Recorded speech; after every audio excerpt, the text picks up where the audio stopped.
നമസ്കാരം, ഞാൻ പ്രദീപ് മുഖത്തല.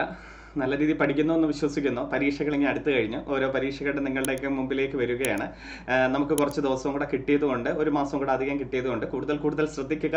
ഓരോ ദിവസവും ആത്മാർത്ഥമായിട്ട് പഠിക്കുക. ടോപ്പിക് അനുസരിച്ച് നല്ല രീതിയിൽ പോകുന്നവർക്ക് തീർച്ചയായിട്ടും ആ ജോലിയിൽ എത്തിയിരിക്കും. നമ്മുടെ സ്വപ്നം കണ്ടല്ലേ നമ്മൾ പോകുന്നത്. ആ ജോലി എനിക്ക് നേടിയിരിക്കണം എന്ന രീതിയിൽ എത്ര നാൾ കൊണ്ട് നിങ്ങൾ പഠിക്കുന്നു അല്ലേ? ആ പരീക്ഷകൾ നേടുക എന്നുള്ള ലക്ഷ്യം നിങ്ങളുടെ മുമ്പിലുണ്ടെങ്കിൽ തീർച്ചയായിട്ടും അത് നടന്നിരിക്കും. 50% നമ്മുടെ മനസ്സിൽ ആ ലക്ഷ്യങ്ങൾ എപ്പോഴും ഉണ്ടായിരിക്കണം. ഓക്കെ, അല്ലാതെ രാത്രി കുറച്ച് നേരം ഇരുന്ന് നോക്കി, അല്ലാതെ പകൽ എന്തെങ്കിലും അറ്റോ മൂലോ നോക്കി, അല്ലെങ്കിൽ കുറച്ച് ക്വസ്റ്റ്യൻ പേപ്പർ ചെയ്തോ എന്നതിലല്ല. ആ പരീക്ഷയെ സമീപിച്ച് പോർഷനുകൾ എവിടം വരെ എത്തിയിട്ടുണ്ട്, ഇനി എന്നാണ് റിവിഷൻ നടത്തേണ്ടത്, റിവിഷൻ സെക്ഷൻ ആയോ എന്ന രീതിയിൽ പോകുന്നവർ കറക്റ്റായിട്ട് പോകും. പിന്നെ വലിയ ചിന്താഗതി ഒന്നും വരുന്നത് പരീക്ഷ ഭയങ്കര പാടായിരിക്കുമോ, മെയിൻ പരീക്ഷ എങ്ങനെ ആയിരിക്കും, അങ്ങനെ ഒന്നും ചിന്തിക്കേണ്ട. മെയിൻ പരീക്ഷയ്ക്കായാലും നിങ്ങൾ എഴുതാതിരിക്കുമോ? ഇല്ലല്ലോ. ഈ കേരളത്തിൽ നിന്ന് പോകുന്ന എല്ലാവരും നിങ്ങളെപ്പോലെ തന്നെ. പക്ഷേ ആ ഒരു ചിന്താഗതി ഉണ്ടായിരിക്കണം. മെയിൻ പരീക്ഷ ഏത് രീതിയിൽ വന്നാലും ഞാൻ തയ്യാറാണ് എന്ന രീതിയിൽ ഉണ്ടാവണം. അല്ലാതെ നിങ്ങൾ കേൾക്കാത്ത തരത്തിലുള്ള ഒരു ചോദ്യങ്ങളും ഉണ്ടായിരിക്കത്തില്ല. ചിലപ്പോൾ 4 ഓപ്ഷനിൽ 4 ശരിയാണോ, അല്ലെങ്കിൽ ABCD ശരിയാണ്, അത് ചിലപ്പോൾ നമ്മൾ പഠിച്ച GK തന്നെയല്ലേ വരുന്നത്. അപ്പോൾ നമ്മൾ അത് കൂടുതൽ ചിന്തിക്കേണ്ട. പലരും ഡൗട്ട് ചോദിക്കുന്ന ഇതാണ്, ഇനി അങ്ങനെയൊക്കെ ആയിരിക്കും പരീക്ഷ. ആയിക്കോട്ടെ, ആന്നതിന് എന്താ, അങ്ങനെയാണെങ്കിൽ എന്താ, നിങ്ങൾ എഴുതാതെ വരുമോ? ഇല്ലല്ലോ. അപ്പം മുൻകൂട്ടി ചിന്തിച്ച് വേണം പരീക്ഷാ ഹാളിൽ ചെല്ലാൻ, കേട്ടല്ലോ. അപ്പോൾ ഏത് പരീക്ഷയും തയ്യാറെടുക്കും. അതിൽ ചിലപ്പോൾ 50% അങ്ങനെയുള്ള ചോദ്യമാണെങ്കിൽ 50% സാധാ 1 വേർഡ് ചോദ്യങ്ങളായിരിക്കും. നമ്മൾ ശ്രദ്ധിച്ച് പരീക്ഷാ ഹാളിലേക്ക് പോയാൽ മതി. നല്ല മാർക്കോടുകൂടി വിജയിക്കുക എന്നുള്ള ലക്ഷ്യം മാത്രം മതി. അല്ലാതെ അയ്യോ 100 വാങ്ങണം, ഇനി എന്ത് ചെയ്യാൻ പറ്റൂ, എല്ലാം ഭയങ്കര കട്ട് ഓഫ് ആണല്ലോ, അങ്ങനെയൊക്കെ ചിന്തിക്കുകയാണെങ്കിൽ നമുക്ക് പിന്നെ കിട്ടത്തില്ല. നെഗറ്റീവ് വശങ്ങളൊന്നും ചിന്തിക്കാതിരിക്കുക. ഇനി വരുന്ന ദിവസങ്ങളെല്ലാം നിങ്ങൾ സന്തോഷത്തോടെ നല്ല രീതിയിൽ പോർഷൻ ബേസ് വെച്ച് തീർത്തു എന്ന രീതിയിൽ കൊണ്ടുവരാൻ ശ്രമിക്കുക. ഓക്കെ, ഓരോ ദിവസവും നോക്കണ്ട. അല്ലാതെ ഇന്ന സാറ് പറഞ്ഞാലേ ഞാൻ ഉണരത്തോളൂ, ഇന്ന സാറിന് ഈ സാറുമാരൊക്കെ ഇങ്ങനെ പറഞ്ഞാലേ ഉണരത്തോളൂ എന്ന് ചിന്തിക്കരുത്. നല്ല രീതിയിൽ കഴിവുള്ള നിങ്ങൾ ഓരോരുത്തരോടും പറയുന്നത് നിങ്ങൾക്ക് ഡേറ്റോടുകൂടി പരീക്ഷ മുമ്പിലുണ്ട്. അപ്പൊ നിങ്ങൾക്ക് ഏതൊക്കെ തീർക്കണം എന്ന് നിങ്ങൾക്ക് തന്നെ ഒരു ബോധമുണ്ട് അല്ലെ? തീരാത്തത് ഏതൊക്കെ, എനിക്ക് പാടുള്ളത് ഏത്, തീരാത്തതല്ല ചിലപ്പോൾ എനിക്ക് പാടുള്ളത് ഏത്, അപ്പൊ അതിന് ഇച്ചിരി കൂടുതൽ സമയം ശ്രദ്ധിക്കണമല്ലോ എന്നൊക്കെ കാൽക്കുലേറ്റ് ചെയ്യണം. ഒരു ദിവസത്തിൽ ഇരുന്ന് കൂടുതൽ സമയം ശ്രദ്ധിക്കേണ്ട വിഷയം ഏതാണ്, അതിനൊക്കെ അങ്ങനെയൊക്കെ കുറവുകൾ നികത്തി വരുന്നവനെ പരീക്ഷാ ഹാളിൽ നല്ല മാർക്കോടുകൂടി വിജയിക്കൂ. അല്ല, അന്താരാഷ്ട്ര പരീക്ഷയൊന്നും അല്ല നിങ്ങൾ എഴുതാൻ പോകുന്നതെന്ന് മാത്രം ചിന്തിച്ചാൽ മതി. നിങ്ങൾ എന്നും നിങ്ങളെ വീട്ടിൽ ഇരുന്ന് ചെയ്യുന്ന ഒരു മോഡൽ പരീക്ഷ പോലെ നിങ്ങൾ പരീക്ഷാ ഹാളിലേക്ക് പോകണം. ഇത് കൂടുതൽ ചിന്തിച്ച് കൂട്ടുന്നവരാണെങ്കിൽ ചിലവർ വയസ്സ് ഓവറായ ഒത്തിരി പേരൊക്കെ ഉണ്ടല്ലോ, എനിക്ക് ഇനി ഈ പരീക്ഷയുള്ളൂ, ഇനി കിട്ടുമോ, ഇപ്പോഴത്തെ പിള്ളേരെല്ലാം കൊച്ചു കുട്ടികളെല്ലാം സാധാ 20-25 വയസ്സുള്ളവരെല്ലാം നല്ല രീതിയിൽ പഠിക്കുന്നു, ഞങ്ങളെപ്പോലുള്ള അങ്ങനെയൊക്കെ ചിന്തിക്കുന്ന എന്തിനാണ്? നമുക്ക് സാഹചര്യം മൂലമല്ലേ നമ്മുടെ വയസ്സുകൾ അങ്ങോട്ട് എത്തിയത്. ചിലപ്പോൾ ആ സമയത്ത് നമുക്ക് പഠിക്കാൻ പറ്റി കാണത്തില്ല. അപ്പോൾ അതിനെക്കുറിച്ചൊന്നും ചിന്തിക്കേണ്ട. നിങ്ങൾ ഈ സമയത്ത് പഠിക്കുന്നുണ്ടല്ലോ, ആ പഠിക്കുന്ന നിങ്ങൾക്ക് നേടണമെന്നല്ലേ നിങ്ങൾ അങ്ങോട്ട് ചിന്തിച്ചുകൊണ്ടിരുന്ന നിങ്ങൾ എഴുതാൻ പോകത്തില്ലേ? അപ്പോൾ അത് ചിന്തിച്ചാൽ മതി, അവരും പഠിക്കട്ടെ നമ്മളും പഠിക്കട്ടെ. ഞാൻ പഠിക്കുന്ന രീതി നല്ല രീതിയിൽ ഫോളോ ചെയ്ത് എല്ലാ പോർഷൻ കവർ ചെയ്യുകയാണെങ്കിൽ ദൈവം എനിക്ക് തരുന്നെങ്കിൽ തീർച്ചയായിട്ടും ഞാൻ അത് സ്വീകരിച്ചിരിക്കും. നല്ലൊരു ഉദ്യോഗം സ്വീകരിക്കുക എന്നല്ലതല്ലേ? ഈ ലോക്ക്ഡൌണിന് മുമ്പൊക്കെ കയറിയവരൊക്കെ എന്ത് സന്തോഷത്തോടെ. ഇപ്പോഴും പലരും ഉണ്ട് ഈ ജോലി കിട്ടിയ ഓരോ സ്റ്റുഡൻസുകളും ചോദിക്കാവോ എത്രയും നേരത്തെ ജോലി കിട്ടി പോയത് കാര്യമായി സാറേ എന്ന് പറഞ്ഞ് അങ്ങനെയൊക്കെ ഓരോരുത്തരുടെ. അപ്പം ആ പ്രതിസന്ധികളെ നിങ്ങൾ മനസ്സിൽ ഉൾക്കൊണ്ടുകൊണ്ട് തരണം ചെയ്യണം. ഇത്രയും നാള് പരീക്ഷകളൊന്നും നടന്നില്ല, ഇനി വരുന്ന പരീക്ഷകളിൽ നല്ലോണം നേടണം എന്നുള്ള ഒരു രീതി മനസ്സിൽ കൊണ്ടുവന്നാൽ മതി. അല്ലാതെ അതിൽ ടെൻഷനും കൊണ്ടുവരരുത്. മനസ്സിൽ കൊണ്ടുവന്നിരുന്ന് സ്വാഭാവികമായിട്ടും എന്നും പഠിക്കുന്ന കണക്ക് അങ്ങ് പോവുക. ഓക്കെ, സന്തോഷത്തോടെ എല്ലാ ദിവസവും ഇരുന്ന് പഠിച്ചു നോക്കേ, തീർച്ചയായിട്ടും മുന്നേറിയിരിക്കും. ഓക്കെ, ഓരോ ദിവസവും ആ പരീക്ഷയെക്കുറിച്ച് ചിന്തിച്ചാൽ മതി. നമുക്ക് ചെയ്യാൻ കഴിയാത്ത എന്താണ്? എല്ലാവർക്കും ഒരേ ബ്രെയിനാണ്. ആ ബ്രെയിൻ പ്രവർത്തിപ്പിച്ചുകൊണ്ടേയിരിക്കും. ചിലവർക്ക് പെട്ടെന്ന് ക്ലിക്കാവും, ചിലവർക്ക് ഇച്ചിരി പതുക്കെ ക്ലിക്കാവുന്നവർക്ക് ഓരോരുത്തരോടും പറയുന്നത് ചിലവർക്ക് പെട്ടെന്ന് ഓർമ്മയില്ലേ തുടർച്ചയായി വായിച്ചുകൊണ്ടേയിരിക്കുക. നിത്യാഭ്യാസി ആന എടുക്കുമെന്ന് നിങ്ങളോട് എപ്പോഴും പറയാറുണ്ടല്ലോ. അതുപോലെ നമ്മളിപ്പോൾ പഠിച്ച ആദ്യത്തെ 3 ദിവസമോ 4 ദിവസമോ ഒന്നും നിൽക്കത്തില്ല. പക്ഷെ ഒരു 10 ദിവസം അടുപ്പിച്ച് വായിക്കുമ്പോഴത്തേക്ക് പിന്നെ നിങ്ങളുടെ ചിന്താഗതിയിൽ എന്നും PSC പരീക്ഷ ഇങ്ങനെയുള്ള ടോപ്പിക്ക് എന്നും പറഞ്ഞ് അങ്ങ് പോകും. അല്ലാതെ രാത്രി ഇച്ചിരി നേരം ജോലിയും കഴിഞ്ഞ് വന്ന് നോക്കി, ജോലി ഉള്ളവരോട് ഞാൻ പറയുന്നത് അവർ കിട്ടുന്ന സമയം മാക്സിമം ഫലവത്താക്കുക. അല്ല ജോലി കിട്ടിയവരും ജോലി കിട്ടാത്തവരും തമ്മിൽ താരതമ്യം ചെയ്ത് നിങ്ങൾ പഠിക്കാതിരുന്നാൽ മതി കേട്ടോ. ഓക്കെ, അപ്പോൾ കുറേ നല്ല കാര്യങ്ങളുണ്ട്. കൊച്ചു കാര്യങ്ങളെ ഇന്ന് എഴുതിയിട്ടുള്ളൂ. കുറേ നാളുകൊണ്ട് കുറച്ചാളായി യൂട്യൂബിലൊക്കെ വന്നിട്ട്. അപ്പോൾ എൻട്രിക്കാരിങ്ങനെ പറഞ്ഞു, സാറേ കുറച്ച് യൂട്യൂബിൽ അത്യാവശ്യം അറിഞ്ഞിരിക്കേണ്ട കാര്യങ്ങളൊക്കെ എന്ന് പറഞ്ഞു. അപ്പോൾ ഞാൻ തന്നെ ചിന്തിക്കാറുണ്ട് എന്താണ് അത്യാവശ്യം അറിഞ്ഞിരിക്കേണ്ടതെന്ന്. അപ്പോൾ നമ്മൾ എവിടെ ഇട്ട് തുടങ്ങും അല്ലേ? ഏതാണ് നിങ്ങളെ പറഞ്ഞു തരട്ടെ? അതുകൊണ്ട് നിങ്ങൾക്ക് ജസ്റ്റ് ഒന്ന് പറഞ്ഞു പോകുന്നതേ ഉള്ളൂ. ഇതെല്ലാം നിങ്ങൾ അറിയുന്ന ചോദ്യമാണ് കേട്ടല്ലോ. പരീക്ഷ അടുക്കും തോറും ഇച്ചിരി കറണ്ട് അഫേഴ്സോ കാര്യങ്ങളോ ഒക്കെ ആയിട്ട് നിങ്ങളുടെ മുമ്പിലേക്ക് വരാം. ഇതെല്ലാം നിങ്ങൾ അറിഞ്ഞിരിക്കുന്ന കാര്യങ്ങളാണ്. നമുക്ക് നോക്കാം. LGS പരീക്ഷയ്ക്ക് ഇന്ത്യയുടെ വിദേശ നയത്തെ കുറിച്ച് നിങ്ങൾക്ക് അറിയാം അല്ലെ. ഇന്ത്യൻ വിദേശ നയത്തിന്റെ ശില്പി ആരെന്ന് ചോദിച്ചാൽ നമുക്കറിയാം ജവഹർലാൽ നെഹ്റു. 1889 അല്ലെ, നവംബർ 14 ജവഹർലാൽ നെഹ്റു ജനിച്ചത്. നവംബർ 14 ശിശുദിനമാണ്. നവംബർ 14 വേറൊരു ദിനം ഉണ്ടല്ലോ, പ്രമേക ദിനം അല്ലെ. പ്രമേക ദിനം ആരുടെ ജന്മദിനം? ഇൻസുലിൻ കണ്ടുപിടിച്ച ബാൻഡിങ്ങിന്റെ ജന്മദിനം. നവംബർ 14 പ്രമേക ദിനം, ബാൻഡിങ്ങിന്റെ ജന്മദിനം കൂടിയാണ്. അപ്പൊ നെഹ്റുവിന്റെ ആത്മകഥയുടെ പേരെന്താ? ആത്മകഥ എന്ന് തന്നെയാണ് അല്ലെ. നെഹ്റുവിന്റെ ആത്മകഥയുടെ പേരും ആത്മകഥ. നമ്മുടെ ആദ്യത്തെ പ്രസിഡന്റ് രാജേന്ദ്ര പ്രസാദിന്റെ ആത്മകഥയുടെ പേര് ആത്മകഥ. ഇന്ത്യയുടെ ആദ്യ പ്രധാനമന്ത്രിയായ നെഹ്റുവിൻ്റെത് EMSന്റെ ആത്മകഥയുടെ പേര് ആത്മകഥ എന്നാണ്. നമ്മുടെ കേരളത്തിലെ ആദ്യ വനിതാ മന്ത്രിയായ ഗൗരിയമ്മ, KR ഗൗരിയമ്മയുടെ ആത്മകഥയുടെ പേര് ആത്മകഥ. കേരളത്തിലെ ആദ്യ വനിതാ ജഡ്ജിയായ അന്നാ ചാണ്ടിയുടെ ആത്മകഥയുടെ പേര് ആത്മകഥ. നമ്മുടെ രാജ്യസഭയിലേക്ക് നോമിനേറ്റ് ചെയ്ത ആദ്യത്തെ വ്യക്തിയായ സർദാർ KM പണിക്കർ ഉണ്ടല്ലോ, രാജ്യസഭയിലേക്ക് നോമിനേറ്റ് ചെയ്ത ആദ്യത്തെ മലയാളിയായ സർദാർ KM പണിക്കരുടെ ആത്മകഥയുടെ പേര് ആത്മകഥ എന്ന് തന്നെയായിരുന്നു. ഓഷോ അഥവാ ആചാര്യ രജനീഷിന്റെ ആത്മകഥയുടെ പേര് ആത്മകഥ. അപ്പൊ അന്നാ ചാണ്ടിയുടെ ആത്മകഥയുടെ പേരും ആത്മകഥ. അന്നാ ചാണ്ടിക്ക് ഒരു മാസിക ഇല്ലേ? അന്നാ ചാണ്ടിയുടെ മാസിക കഴിഞ്ഞ പ്രിലിംസ് പരീക്ഷയ്ക്ക് ശ്രീമതി അല്ലെ. ശ്രീമതി എന്ന് പറയുന്ന മാസിക ഏത് വർഷം വന്നു? ആരുടെയെന്ന് ചോദിച്ചാലും അന്നാ ചാണ്ടി. കേരള ഹൈക്കോടതി അല്ലെ, ഹൈക്കോടതി ജഡ്ജി ആവുന്ന ആദ്യ വനിതാ ജഡ്ജി അല്ലെ. കേരള ഹൈക്കോടതി വന്ന എന്നാ? കേരള ഹൈക്കോടതി 1956 നവംബർ 1 അല്ലെ. കേരള ഹൈക്കോടതി നിലവിൽ വന്നത് 1956 നവംബർ 1. കേരള PSC നിലവിൽ വന്ന എങ്ങനെയല്ലേ? പബ്ലിക് സർവീസ് കമ്മീഷൻ നിലവിൽ വന്നത് 56 തന്നെയായിരുന്നു അല്ലെ. 1956 പിന്നൊരെണ്ണം ഉണ്ടല്ലോ, നമ്മുടെ കേരള സാഹിത്യ അക്കാദമി അല്ലെ. സാഹിത്യ അക്കാദമി നിലവിൽ വന്നത് 1956. സാഹിത്യ അക്കാദമിയുടെ ആദ്യത്തെ പ്രസിഡന്റ് സർദാർ KM പണിക്കരാ. ആദ്യ സെക്രട്ടറി അല്ലേ പാലാ നാരായണ നായർ. സാഹിത്യ അക്കാദമിയുടെ, കേരള സാഹിത്യ അക്കാദമിയുടെ ആദ്യ സെക്രട്ടറി ആരാ? പാലാ നാരായണ നായർ. നമുക്കറിയാം അല്ലേ. വള്ളത്തോൾ അവാർഡ് നേടിയ ആദ്യത്തെ വ്യക്തി പാലാ നാരായണ നായർ അല്ലേ. വള്ളത്തോൾ അവാർഡ് നേടിയ ആദ്യത്തെ വ്യക്തിയും പാലാ നാരായണ നായർ. വയലാർ അവാർഡാണ് ലളിതാംബിക അന്തർജനത്തിന് കിട്ടിയത് അല്ലേ. മുട്ടത്ത് വർക്കി അവാർഡ് ആദ്യമായി ലഭിച്ചത് OV വിജയനാണ്. മുട്ടത്ത് വർക്കി അവാർഡ് ആദ്യമായി ലഭിച്ചത് ആർക്കാ? OV വിജയൻ. എഴുത്തച്ഛൻ അവാർഡോ ശൂരനാട് കുഞ്ഞൻ പിള്ളയ്ക്കാണ് ആദ്യമായി ലഭിച്ചത് അല്ലേ. എഴുത്തച്ഛൻ അവാർഡ് ആർക്കായിരുന്നു ആദ്യം ലഭിച്ചത്? ശൂരനാട് കുഞ്ഞൻ പിള്ളയ്ക്ക്. എഴുത്തച്ഛൻ പുരസ്കാര തുക എത്ര? 5 ലക്ഷം രൂപ അല്ലെ. എഴുത്തച്ഛൻ പുരസ്കാര തുക എത്ര എന്ന് ചോദിച്ചാൽ 5 ലക്ഷം. നമ്മുടെ സരസ്വതി സമ്മാന തുക എത്ര?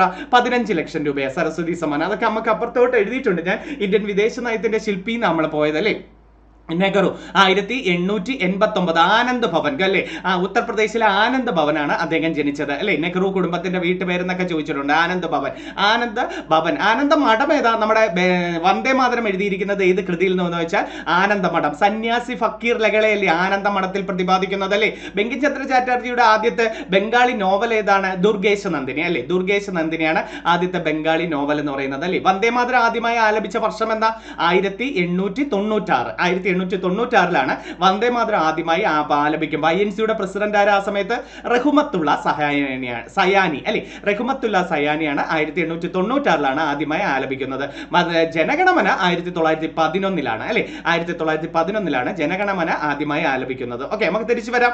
ഇന്ത്യൻ വിദേശ നയത്തിൽ പ്രധാനമായിട്ടും എന്തിനെതിരെയൊക്കെയായിരുന്നു? കോളനി ഭരണം, യുദ്ധങ്ങൾ, വംശീയത എന്നിവയ്ക്കെതിരെയുള്ളതാണ് ഇന്ത്യയുടെ വിദേശ നയം എന്ന് പറയുന്നത്. വിദേശകാര്യങ്ങൾ ആഭ്യന്തര കാര്യങ്ങളെ പിന്തുടരും എന്ന പ്രശസ്ത വാചകം ആരുടെയും ചോദിച്ചിട്ടുണ്ട്. വിദേശകാര്യങ്ങൾ ആഭ്യന്തര കാര്യങ്ങളെ പിന്തുടരും ചോദിച്ചിട്ടുള്ള ക്വസ്റ്റ്യൻ ആണ് പരീക്ഷയ്ക്ക്. അപ്പൊ LD ക്ലർക്കും LGS കാരൊക്കെ ഒന്ന് ശ്രദ്ധിച്ചോണം. നെഹ്റുവിന്റെ 1957 ലോകസഭയിലാണ് അല്ലെ. 1957 ലോകസഭയിലാണ് അദ്ദേഹം സമ്മേളനത്തിലാണ് ഈ വാചകം പറഞ്ഞത്. വിദേശകാര്യങ്ങൾ ആഭ്യന്തര കാര്യങ്ങളെ പിന്തുടരും എന്ന വാചകമാരുടെയാണ്? നെഹ്റുവിന്റെ. 1957 വേറൊരു ചോദ്യം പറഞ്ഞ് നമ്മുടെ VK കൃഷ്ണമേനോൻ UNOയിൽ തുടർച്ചയായി 8 മണിക്കൂർ പ്രസംഗിച്ച വർഷം അല്ലെ. ഐക്യരാഷ്ട്ര സഭയിൽ VK കൃഷ്ണമേനോൻ തുടർച്ചയായി 8 മണിക്കൂർ പ്രസംഗിച്ച വർഷം ചോദിച്ചാലും 1957 ഏത് പ്രശ്നമായിരുന്നു പ്രസംഗിച്ചത്? 8 മണിക്കൂർ കാശ്മീർ പ്രശ്നമാണ് അല്ലെ. കാശ്മീർ പ്രശ്നമാണ് ഏറ്റവും നമ്മൾ VK കൃഷ്ണമേനോൻ തുടർച്ചയായി 8 മണിക്കൂർ പ്രസംഗിച്ചത്. കുങ്കുമം ഏറ്റവും കൂടുതൽ ഉത്പാദിപ്പിക്കുന്നത് കാശ്മീർ അല്ലേ. കുങ്കുമം ഏറ്റവും കൂടുതൽ ഉത്പാദിപ്പിക്കുന്നത്. കുങ്കുമത്തിന് ചുവപ്പ് നിറം നൽകുന്ന വർണ്ണവസ്തു ഏതാ? കുങ്കുമത്തിന് ചുവപ്പ് നിറം ബിക്സിൻ അല്ലെ. ബിക്സിനാണ് കുങ്കുമത്തിന് ചുവപ്പ് നിറം നൽകുന്ന വർണ്ണവസ്തു. തക്കാളിക്ക് ചുവപ്പ് നിറമാണെങ്കിൽ ലൈക്കോപ്പിൻ പറയാം അല്ലെ. തക്കാളിക്ക് ചുവപ്പ് നിറം ലൈക്കോപ്പിൻ. മഞ്ഞളിന് മഞ്ഞ നിറമോ? കുർക്കുമിൻ. മഞ്ഞളിന് മഞ്ഞ നിറം ചോദിച്ചാൽ നമ്മൾ എന്ത് പറയേണ്ടത്? കുർക്കുമിൻ. ബീട്രൂട്ടിന് ചുവപ്പ് നിറം ബീറ്റാ സയാനിനാണ് അല്ലെ. ബീട്രൂട്ടിന് ചുവപ്പ് നിറം ബീറ്റാ സയാനിൻ. ക്യാരറ്റിന് ചുവപ്പ് നിറോ? കരോട്ടിൻ അല്ലെ. ക്യാരറ്റിന് ചുവപ്പ് നിറം ഏതാ? കരോട്ടിൻ. മുട്ടയിലെ മഞ്ഞക്കുരുവിന് കാരണം എന്താണ്? മുട്ടയുടെ മഞ്ഞക്കുരുവിന് സാന്തോഫിൽ.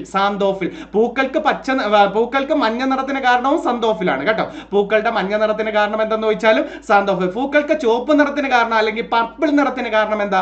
ആന്തോസയാനിൻ. പൂക്കളുടെ പർപ്പിൾ നിറത്തിന് കാരണം എന്തായിരുന്നു? ആന്തോസയാനിൻ. പൂക്കളുടെ മഞ്ഞ നിറത്തിന് കാരണമാണ് സാന്തോഫിൽ എന്ന് പറയുന്നത്. മൂത്രത്തിന്റെ മഞ്ഞ നിറത്തിന് കാരണം എന്താ? മൂത്രത്തിന്റെ യൂറോക്രോം അല്ലെ, യൂറോക്രോം. മൂത്രത്തിൽ അടങ്ങിയിരിക്കുന്ന ആസിഡ് യൂറിക് ആസിഡ് എന്നല്ലേ നമ്മൾ പഠിക്കുന്നത്. മൂത്രത്തിന് മഞ്ഞ നിറത്തിന് കാരണം യൂറോക്രോം ആണ്. അപ്പം നമ്മൾ പറഞ്ഞു വന്നത് കുങ്കുമത്തെ കുറിച്ചായിരുന്നു അല്ലെ. വില കൂടിയ സുഗന്ധവ്യഞ്ജനം എന്നൊക്കെ നമ്മൾ പഠിക്കാറുണ്ട്. അപ്പം കുങ്കുമം ഏറ്റവും കൂടുതൽ ജമ്മു കാശ്മീരിലായിരുന്നു അല്ലെ. പിന്നെ ഈ ജമ്മു കാശ്മീരിലല്ലേ ഇന്ത്യയിലെ ഏറ്റവും കൂടുതൽ വനമുള്ള കേന്ദ്രഭരണ പ്രദേശം ഏതെന്ന് വെച്ചാൽ അല്ലെ, ഇന്ത്യയിലെ ഏറ്റവും കൂടുതൽ വനമുള്ള കേന്ദ്രഭരണ പ്രദേശം ഇപ്പം ജമ്മു കാശ്മീരാണ്. നേരത്തെ എവിടെ ആയിരുന്നു? ആൻഡമാൻ നിക്കോബാർ ആയിരുന്നു അല്ലെ. ആൻഡമാൻ നിക്കോബാർ ആണ് ഏറ്റവും കൂടുതൽ വനമുള്ള നേരത്തെ ഉള്ള. ഇപ്പം ജമ്മു കാശ്മീർ. ഏറ്റവും വലിയ കേന്ദ്രഭരണ പ്രദേശം ജമ്മു കാശ്മീരാണോ? അല്ല, ലഡാക്ക് ആണ് അല്ലെ. ഏറ്റവും വലിയ കേന്ദ്രഭരണ പ്രദേശം ഏതെന്ന് വെച്ചാൽ ലഡാക്ക്. ലഡാക്കിലെ ഒരു ദേശീയ പാർക്ക് പറയാമോ? ലഡാക്കിലെ ഒരു ദേശീയ പാർക്ക് ഹെമിസ് ദേശീയ പാർക്ക് അല്ലെ. ഹെമിസ് ദേശീയ പാർക്ക് അല്ലെ. ഏറ്റവും വലിയ ദേശീയ പാർക്കും അതാണ്. ഏറ്റവും വലിയ ദേശീയ പാർക്ക് ഏതെന്ന് വെച്ചാൽ, അപ്പൊ ഏറ്റവും വലിയ കേന്ദ്രഭരണ പ്രദേശം ഏതെന്ന് വെച്ചാൽ ലഡാക്ക്. ലിറ്റിൽ ടിബറ്റ് ലഡാക്ക് അല്ലേ, ലിറ്റിൽ ടിബറ്റ് ലഡാക്ക്. അപ്പൊ ഹെമിസ് ദേശീയ പാർക്ക് എവിടെയെന്ന് വെച്ചാൽ ലഡാക്കിലാണ് നമ്മൾ പറയുന്നത്. ഹിമപ്പുലികളെ കാണപ്പെടുന്നത് ഹെമിസിലല്ലേ. ഹിമപ്പുലികളെ കാണപ്പെടുന്ന ദേശീയ പാർക്ക് ഏതെന്ന് വെച്ചാൽ നമ്മൾ പറയേണ്ടത് ഹെമിസിലാണ്. ഹെമിസ് ദേശീയ പാർക്കിലാണ് നമ്മൾ പറയേണ്ടത് അല്ലേ. അപ്പം നമ്മൾ പറഞ്ഞു വന്നത് ലിറ്റിൽ ടിബറ്റ് എന്ന് വിളിക്കുന്നത് ലഡാക്കിനെ. ലിറ്റിൽ ലാസയോ ധർമ്മശാല. ലിറ്റിൽ ലാസ എന്ന് പറയുന്നത് ധർമ്മശാല. ചുരങ്ങളുടെ നാട് എന്നറിയപ്പെടുന്നത് ലഡാക്ക് അല്ലേ. ചുരങ്ങളുടെ നാട് എന്നറിയപ്പെടുന്നത് ലഡാക്കാണ്. അതുപോലെ ഈ ലഡാക്ക് അല്ലേ നിശബ്ദ തീരം എന്നറിയപ്പെടുന്നത് അല്ലെ. നിശബ്ദ തീരം എന്നറിയപ്പെടുന്നത്. പിന്നെ ഉണ്ട് ഇന്ത്യയുടെ തണുത്ത മരുഭൂമി എന്നറിയപ്പെടുന്ന പ്രദേശം അല്ലെ. ഇന്ത്യയുടെ തണുത്ത മരുഭൂമി എന്നറിയപ്പെടുന്ന പ്രദേശം ഏതെന്ന് വെച്ചാൽ നമ്മൾ പറയേണ്ട ലഡാക്ക്. ഏറ്റവും വലിയ കേന്ദ്രഭരണ പ്രദേശമാണ് ലഡാക്ക് എന്ന് പറയുന്നത്. നമുക്ക് തിരിച്ചു വരാം. ഓരോന്നിൽ അങ്ങ് പോകുമ്പോൾ അങ്ങ് പോകുന്നു. വിദേശകാര്യങ്ങൾ ആഭ്യന്തര കാര്യങ്ങളെ പിന്തുടരും എന്ന വാചകന്മാരുടെ നെഹ്റു 1957 ലോകസഭയിലാണ് അല്ലെ. ലോകസഭയും രാജ്യസഭയും നിലവിൽ വന്ന വർഷം എന്ന 1952 ലോകസഭ അല്ലെ. ലോകസഭയും രാജ്യസഭയും 52. ലോകസഭയുടെ പരവതാനിയുടെ നിറമേത പച്ച. ലോകസഭയുടെ പരവതാനിയുടെ നിറമേത പച്ച. രാജ്യസഭയുടെ പരവതാനിയുടെ നിറം ചുവപ്പാണ് അല്ലെ. രാജ്യസഭയുടെ പരവതാനിയുടെ നിറം ചുവപ്പാണ്. ലോകസഭയ്ക്കാണ് പച്ച. പച്ച നമ്മൾ വേറൊന്നും പഠിക്കുമല്ലോ. എന്താ പച്ച? നമ്മുടെ ഒളിമ്പിക്സ് പതാകയിൽ ഓസ്ട്രേലിയയുടെ നിറം എന്താന്ന് വെച്ചാൽ അല്ലെ. ഒളിമ്പിക്സ് പതാകയിലെ വളയങ്ങളിൽ 5 വളയങ്ങൾ ഉള്ളത്. അതിൽ പച്ച ഏതിനെ സൂചിപ്പിക്കുന്നു? ഓസ്ട്രേലിയയുടെ. പച്ച ഓസ്ട്രേലിയ ആണെങ്കിൽ മഞ്ഞയാണ് ഏഷ്യക്കാരുടെ ഉപയോഗിക്കുന്നത്. നീല യൂറോപ്പിന്റെ കറുപ്പല്ലേ ആഫ്രിക്ക, ചുവപ്പ് അമേരിക്കയാണ് അല്ലെ. അപ്പൊ നീല യൂറോപ്പ് ആണെങ്കിൽ മഞ്ഞ, ഏഷ്യ ആണെങ്കിൽ കറുപ്പ്, ആഫ്രിക്ക ആണെങ്കിൽ ഓസ്ട്രേലിയയുടേത് പച്ചയാണെങ്കിൽ ചുവപ്പ് ആർക്ക് കൊടുക്കാം? ഓസ്ട്രേലിയയുടേത് പച്ചയാണെങ്കിൽ ചുവപ്പ് ആർക്ക് കൊടുക്കാം? അമേരിക്കയ്ക്ക് കൊടുക്കാം അല്ലെ. അപ്പം ലോകസഭയുടെ പരവതാനിയുടെ നിറം പച്ച. എന്താ ലോകസഭ നിലവിൽ വന്നത്? 1952 ലോകസഭ നിലവിൽ വന്നത് അല്ലെ. അപ്പൊ 1957 നെഹ്റു ഈ വാചകം. പിന്നെ നമ്മുടെ കേരളത്തിൽ KCB വന്നത് 1957 അല്ലേ. KCB വന്നത് Kerala state electricity board, Thiruvananthapuram അല്ലേ ആസ്ഥാനം അല്ലെ. വൈദ്യുത ഭവൻ അല്ലെ. വൈദ്യുത ഭവൻ KCB വന്നത് 1957 തന്നെയാണ്. ഭദ്രതാ ഭവൻ എന്തിന്റെ ആസ്ഥാനം? ഭദ്രതാ ഭവൻ നമ്മുടെ തൃശ്ശൂരിലെ KSFE-യുടെ ആസ്ഥാനം അല്ലെ. KSFE-യുടെ ആസ്ഥാനം ഏതെന്ന് വെച്ചാൽ തൃശ്ശൂരിലെ ഭദ്രതാ ഭവൻ ആയിരുന്നു. അപ്പൊ അത് വന്നത് 1969 ഭദ്രതാ ഭവൻ തൃശ്ശൂര് KSFE നിലവിൽ വന്ന വർഷം ചോദിച്ചാൽ. ഓക്കെ, നമുക്ക് അടുത്തതിലോട്ട് പോവാം. അപ്പൊ ഇന്ത്യൻ വിദേശകാര്യങ്ങൾ ആഭ്യന്തര കാര്യങ്ങളെ പിന്തുടരും പറഞ്ഞതാര? നെഹ്റു ആയിരുന്നു. അടുത്ത ഓക്കെ, ഇന്ത്യൻ വിദേശ നയത്തിന്റെ പ്രധാന അടിത്തറ പഞ്ചശീല തത്വമാണ്. പിന്നെ ചേരിചേരാ നയവും ഉൾക്കൊള്ളും. പക്ഷേ പ്രധാന അടിത്തറ ഏതെന്ന് വെച്ചാൽ നിങ്ങൾ പറയേണ്ട ഏതാണ്? പഞ്ചശീല തത്വം. പിന്നെ ചേരിചേരാ നയവും ഉണ്ട്. ചേരിചേരാ സംഘടനയുണ്ടല്ലോ. ചേരിചേരാ സംഘടന നിലവിൽ വന്നത് അല്ലെ ബാന്തുങ് സമ്മേളനത്തിൽ വെച്ചല്ലേ. ബാന്തുങ് 1955 ബാന്തുങ് സമ്മേളനത്തിലാണ് ഇത് രൂപം കൊള്ളാൻ കാരണമായ ഉടമ്പടി നടന്നത്. പക്ഷേ ചേരിചേരാ സമ്മേളനത്തിന്റെ ആദ്യ സമ്മേളനം നടന്നത് എന്നാ ചോദിക്കാറുള്ളത്, അല്ലെങ്കിൽ അത് രൂപീകൃതമായത് എന്നൊക്കെ ചോദിച്ചാൽ 1961 ബെൽഗ്രേഡിൽ വെച്ചാണ്. യൂഗോസ്ലാവിയയിലെ ബെൽഗ്രേഡിൽ വെച്ചാണ് ചേരിചേരാ പ്രസ്ഥാനം നിലവിൽ വന്നത്. ഏത് വർഷമാ?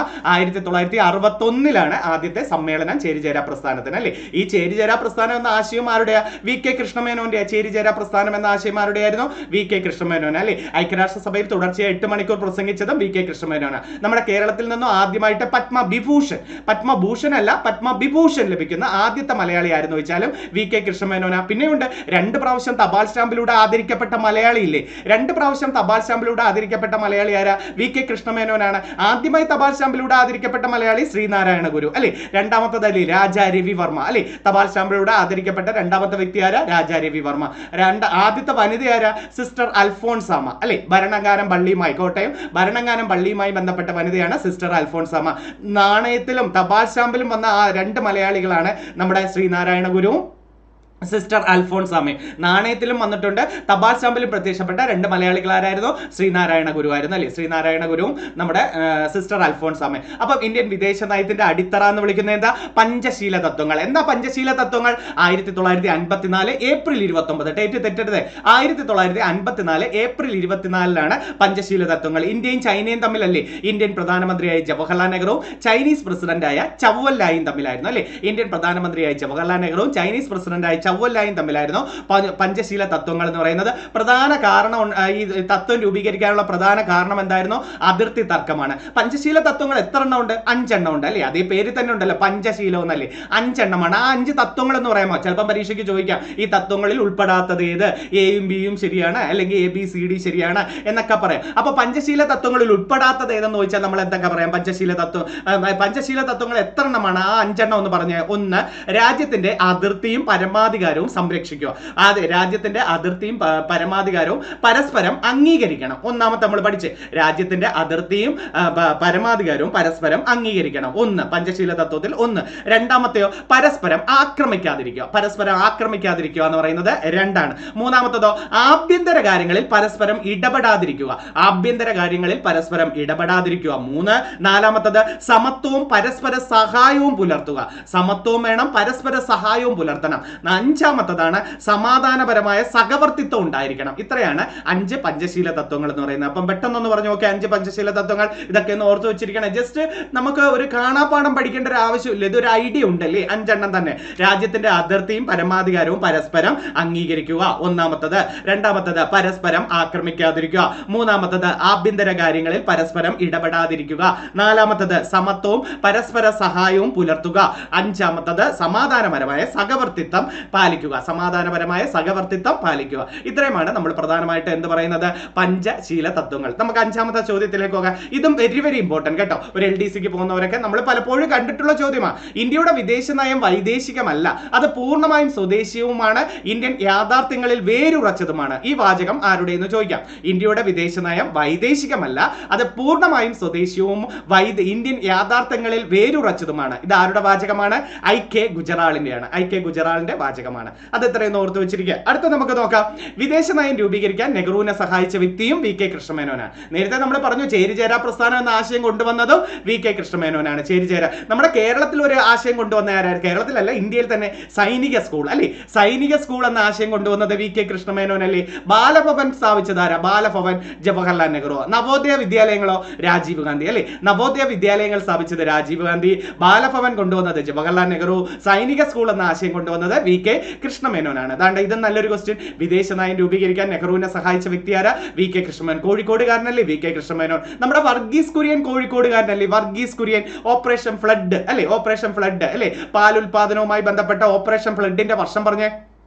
ഓപ്പറേഷൻ ഫ്ലഡ് ധവള വിപ്ലവം അല്ലെ? ധവള വിപ്ലവവുമായി ബന്ധപ്പെട്ട ഓപ്പറേഷൻ ഫ്ലഡ് 1970 ആണ്. 1970. 10 വർഷം കൂട്ടിയ നമ്മുടെ കേരളത്തിൽ മിൽമ വന്നു അല്ലെ? കേരളത്തിൽ മിൽമ വന്ന വർഷം ചോദിച്ചാൽ 1980 ആണ് മിൽമ വന്ന വർഷം. തിരുവനന്തപുരത്തല്ലേ ആസ്ഥാനം, മിൽമയുടെ ആസ്ഥാനം. അപ്പൊ ഓപ്പറേഷൻ ഫ്ലഡ് ഏത് വർഷം എന്ന് ചോദിച്ചാൽ 70 ആണെങ്കിൽ മിൽമ ഏത് വർഷമാണ്? 80 ആണ് നമ്മൾ പറയേണ്ടത്. വിദേശ നയം രൂപീകരിക്കാൻ നെഹ്റുവിനെ സഹായിച്ച വ്യക്തി VK കൃഷ്ണമേനോൻ. വിദേശ നയം ഉൾക്കൊള്ളുന്ന ഭരണഘടനാ ഭാഗം എത്ര?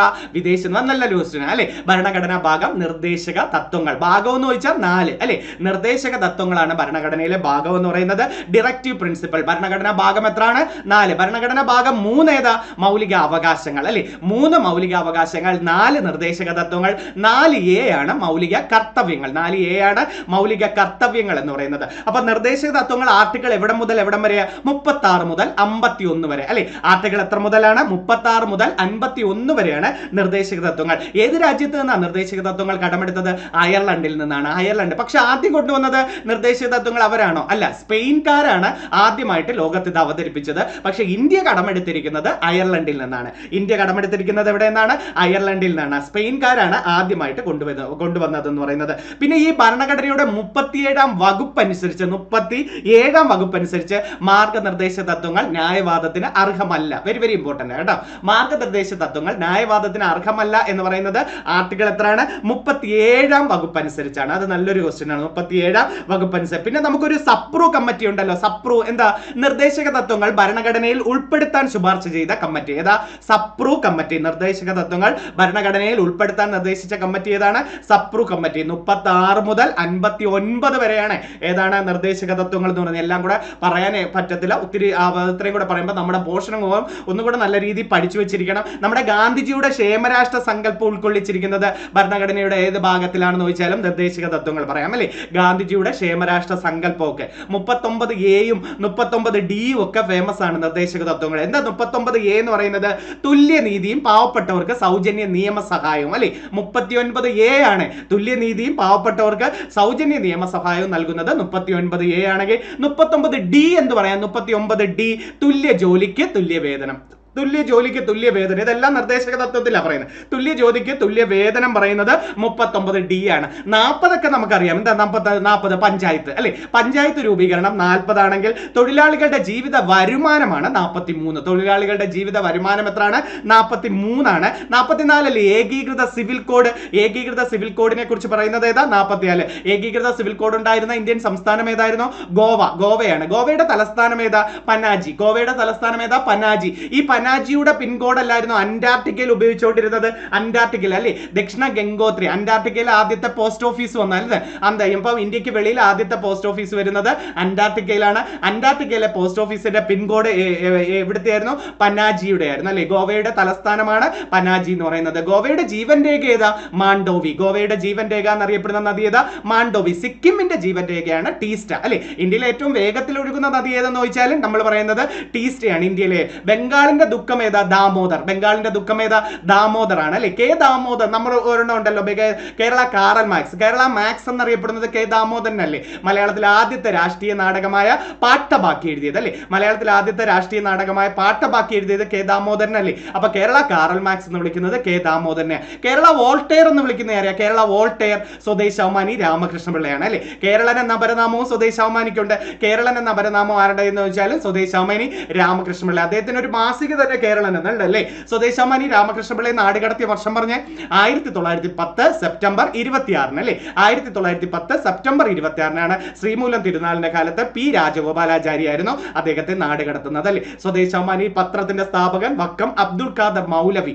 രണ്ടാമത്തേത് ആദ്യത്തെ എഡിറ്റർ പി ഗോവിന്ദപിള്ളയാണ്. സ്വദേശാഭിമാനി പത്രത്തിന്റെ രണ്ടാമത്തെ എഡിറ്റർ ആരെന്ന് വെച്ചാൽ നമ്മൾ പറയേണ്ട സ്വദേശാഭിമാനി രാമകൃഷ്ണപിള്ള. അദ്ദേഹത്തിന്റെ ആത്മകഥ എന്താ? സ്വദേശാഭിമാനി രാമകൃഷ്ണപിള്ളയുടെ ആത്മകഥയുടെ പേര് എന്റെ നാടുകടത്തൽ അല്ലെ. എന്റെ നാടുകടത്തൽ. ബ്രിട്ടനിലെ റോയിട്ടേഴ്സ് പത്രവുമായി സഹകരിക്കുന്ന കേരളത്തിലെ പത്രം ഏതെന്ന് ചോദിച്ചാൽ നമ്മൾ പറയേണ്ടത് സ്വദേശാഭിമാനി പത്രമാണ് അല്ലെ. റോയിട്ടേഴ്സുമായി ബന്ധമുള്ള പുലർത്തിയിരുന്നത് സ്വദേശാഭിമാനി പത്രമാണ് അല്ലെ. അപ്പം എന്റെ നാടുകടത്തലാണ് സ്വദേശാഭിമാനി രാമകൃഷ്ണപിള്ളയുടെ ആത്മകഥ. എന്റെ വഴിയമ്പലങ്ങൾ ആരുടെയാ? എസ് കെ പൊറ്റക്കാടിന്റെ അല്ലെ. എന്റെ വഴിയമ്പലങ്ങൾ എസ് കെ പൊറ്റക്കാടിന്റെ ഒരു തെരുവിന്റെ കഥ, ഒരു ദേശത്തിന്റെ കഥ അല്ലെ. അതിരാണി പാടം പശ്ചാത്തലമാക്കി എഴുതിയത് ഒരു ദേശത്തിന്റെ കഥയല്ലേ. അതുപോലെ ആഫ്രിക്ക പശ്ചാത്തലമാക്കി എഴുതിയത് കബീന. വയനാട്ടിലെ കുടിയേറ്റക്കാരെ പശ്ചാത്തലമാക്കി എഴുതിയ എസ് കെ പൊറ്റക്കാടിന്റെ കൃതി വിഷകന്യക അല്ലെ. പാതിരാ സൂര്യന്റെ നാട്ടിൽ എന്ന കൃതി ആരുടെ എന്ന് വെച്ചിട്ടുണ്ട്? നൈൽ ഡയറി ആരുടെയാ? എസ് കെ പൊറ്റക്കാട്. പാതിരാ സൂര്യന്റെ നാട്ടിൽ എന്നറിയുന്ന കൃതിയും എസ് കെ പൊറ്റക്കാടിന്റെ ആത്മകഥ ഏതാണ്? എന്റെ വഴിയമ്പലങ്ങൾ. കോഴിക്കോടിന്റെ കഥാകാരൻ എസ് കെ പൊറ്റക്കാടല്ലേ. കോഴിക്കോടിന്റെ കഥാകാരൻ എന്നറിയപ്പെടുന്നതും എസ് കെ പൊറ്റക്കാടിനായിരുന്നു. തസ്രാക്കിന്റെ കഥാകാരനാരാ? തസ്രാക്കിന്റെ OV വിജയനാണ് അല്ലെ. കൂടല്ലൂരിന്റെ കഥാകാരനാരാ? കൂടല്ലൂരിന്റെ MT Vasudevan Nair. നിളയുടെ കഥാകാരനും MT Vasudevan Nair. Kerala ഹെമിംഗ്വേയും MT Vasudevan Nair അല്ലേ. കേരള ഹെമിംഗ്വേ. MT എഴുതിയ ഒരേ ഒരു നാടകം ചോദിച്ചിട്ടുണ്ട് കേട്ടോ. MT എഴുതിയ ഒരേ ഒരു നാടകം ഏതാ? ഗോപുര നടയിൽ അല്ലേ. MT എഴുതിയ ഒരേ ഒരു നാടകം ഏതെന്ന് വെച്ചാൽ ഗോപുരനട, നാലുകെട്ട്, രണ്ടാം മൂഴം അല്ലെ, മഞ്ഞ്, അസുരവിത്ത്, ഇതൊക്കെ MTയുടെ പ്രശസ്തമായ കൃതികളാണ്. MTയുടെ മയ്യഴിയുടെ കഥാകാരൻ M മുകുന്ദൻ. മയ്യഴിയുടെ കഥാകാരൻ അല്ലേ. മയ്യഴി ഗാന്ധി ആരാ? IK Kumaran master. Kumaran master ആണ് മയ്യഴി ഗാന്ധി. മയ്യഴിയുടെ കഥാകാരൻ M മുകുന്ദൻ. ആദ്യത്തെ മലയാളത്തിലെ സൈബർ നോവൽ അദ്ദേഹത്തിന്റെ അല്ലേ. സൈബർ നോവൽ ഏതാ? M മുകുന്ദന്റെ നൃത്തമാണ് അല്ലെ. നൃത്തം. ആദ്യത്തെ സൈബർ മലയാളത്തിലെ നോവൽ ഏതെന്ന് വെച്ചാൽ നൃത്തമാണ്. മയ്യഴിപ്പുഴയുടെ തീരങ്ങളിൽ, ദൈവത്തിന്റെ വികൃതികൾ, ഹരിദ്വാറിൽ മണിമുഴങ്ങുന്നു, ഇതൊക്കെ ആരുടെ എന്ന് വെച്ചാൽ നമ്മുടെ എം മുകുന്ദന്റെ പ്രശസ്ത കൃതികളാണ്. നമ്മൾ തീർന്നില്ല, നമ്മുടെ ടോപ്പിക്കിൽ നിന്ന് അങ്ങോട്ട് അങ്ങ് പോവുകയാണ്. ഇതാണ് ഞാൻ പറഞ്ഞു പോകുമ്പോൾ ഇതൊക്കെ ഇനി നിങ്ങൾ എഴുതാനൊന്നും നിൽക്കരുത് കേട്ടോ. ഇതെല്ലാം ഞാൻ പറഞ്ഞത് വളരെ സിമ്പിളും ബേസിക്കും അല്ലെ, ചോദിച്ചു പലതവണ കണ്ടിട്ടുള്ളത്. അതുകൊണ്ട് മാക്സിമം കേൾക്കട്ടെ എന്ന് വെച്ചാൽ, ഞാൻ അല്ലാതെ ഈ ചോദ്യവും ഉത്തരവും പറഞ്ഞു പോയാൽ നിങ്ങൾക്ക് എന്തോ പ്രയോജനം? ഇതെന്തോ തുടക്കക്കാരാണോ നിങ്ങൾ? പ്രിലിംസ് പരീക്ഷ എഴുതി പാസ്സായി നിൽക്കുന്നവരാ. അപ്പൊ ഈ മേഖലകളെല്ലാം നിങ്ങൾ കണ്ടിട്ടുള്ളതാണ്. അപ്പൊ ഞാനിത് ചുമ്മാ പറഞ്ഞു പോകുന്നതാണോ ശരി? അല്ല, കുറെ ക്വസ്റ്റ്യൻ അധികം കിട്ടുകയാണെങ്കിൽ നമുക്ക് അത് അത്രയും കേട്ടാണെങ്കിൽ നിങ്ങൾക്ക് ചെവിയിലേക്ക് തറയ്ക്കുമല്ലോ പഴയ ക്വസ്റ്റ്യൻ പേപ്പർ, പഴയത് അതൊക്കെ. അപ്പോൾ നമ്മൾ നിർദ്ദേശക തത്വങ്ങളിൽ നിന്നാണ് പോയത് അല്ലേ. നിർദ്ദേശക തത്വങ്ങൾ 39 എ പഠിച്ചു, 39 ഡി പറഞ്ഞായിരുന്നു, 40 പഞ്ചായത്ത് രാജ് പഠിച്ചു, 44 ഏകീകൃത സിവിൽ കോഡ് പഠിച്ചു, 45 ഒക്കെ ചോദിച്ചിട്ടുണ്ട് കേട്ടോ. ആർട്ടിക്കിൾ 45 ഏതാ? 6 വയസ്സിൽ താഴെയുള്ള കുട്ടികൾക്ക് സംരക്ഷണവും വിദ്യാഭ്യാസവും നൽകുന്ന ഭരണഘടനയുടെ വകുപ്പാണ് ആർട്ടിക്കിൾ 45 എന്ന് വിളിക്കുന്നത് കേട്ടോ. 48 അല്ലേ ഗോവധ നിരോധന നിയമം, 48 ഗോവധ നിരോധനം, 47 മദ്യ നിരോധനം ഒക്കെ നമ്മൾ പഠിച്ചിട്ടുണ്ട്. അങ്ങോട്ടൊക്കെ പോകണ്ട. 51 അന്താരാഷ്ട്ര സമാധാനവും സുരക്ഷിതത്വത്തെ കുറിച്ചാണ്. നമുക്ക് തിരിച്ചു വരാം, നമ്മൾ അതിലോട്ട് പോകണ്ട. ഓർത്ത് വെച്ചിരിക്കുക, 36 മുതൽ 51 വരെയാണ് നിർദ്ദേശക തത്വങ്ങൾ. ഭരണഘടനയുടെ 4A ഉദ്ദേശിക്കുന്നത്. അപ്പൊ നിർദ്ദേശക തത്വങ്ങൾ ഉൾക്കൊള്ളുന്ന ഭരണഘടനയുടെ ഭാഗം ഏതാണ്? വിദേശ നയം ഉൾക്കൊള്ളുന്നത് ഭരണഘടനയുടെ ഭാഗം നിർദ്ദേശക തത്വങ്ങൾ. അടുത്ത പോർഷനിലോട്ട് പോവാം. ഹരിത വിപ്ലവം നമ്മുടെ എക്കണോമിക്സിൽ പറയുന്ന ഒരു ജസ്റ്റ് ടോപ്പിക്കാണ് ഹരിത വിപ്ലവം. അതിൽ അത്യാവശ്യം അറിഞ്ഞിരിക്കേണ്ട കാര്യങ്ങളെ ഉൾപ്പെടുത്തിയിട്ടുള്ളൂ. ഹരിത വിപ്ലവത്തെ കുറിച്ച് മാക്സിമം പറ്റുന്ന രീതിയിലൊക്കെ നോട്ടുകൾ തയ്യാറാക്കുക. എക്കണോമിക്സിൽ അവർ പറയുന്ന സ്ഥാപനങ്ങളുണ്ട്, സാമ്പത്തിക രംഗം, പിന്നെ അവർ പറയുന്ന പഞ്ചവത്സര പദ്ധതി, പിന്നെ എന്താ പറയുന്ന മൂന്നാമത്തെ ധനകാര്യ സ്ഥാപനങ്ങൾ, പിന്നെ പുത്തൻ സാമ്പത്തിക നയങ്ങളെ കുറിച്ച് പറയുന്നുണ്ട്, പിന്നെ അവർ കാർഷിക വിളകളെ കുറിച്ച് പറയുന്നുണ്ട്. കാർഷിക വിളകളെ കുറിച്ച് പറഞ്ഞു കഴിഞ്ഞാൽ പിന്നെ അവർ പറയുന്നത് ഏതായിരുന്നു?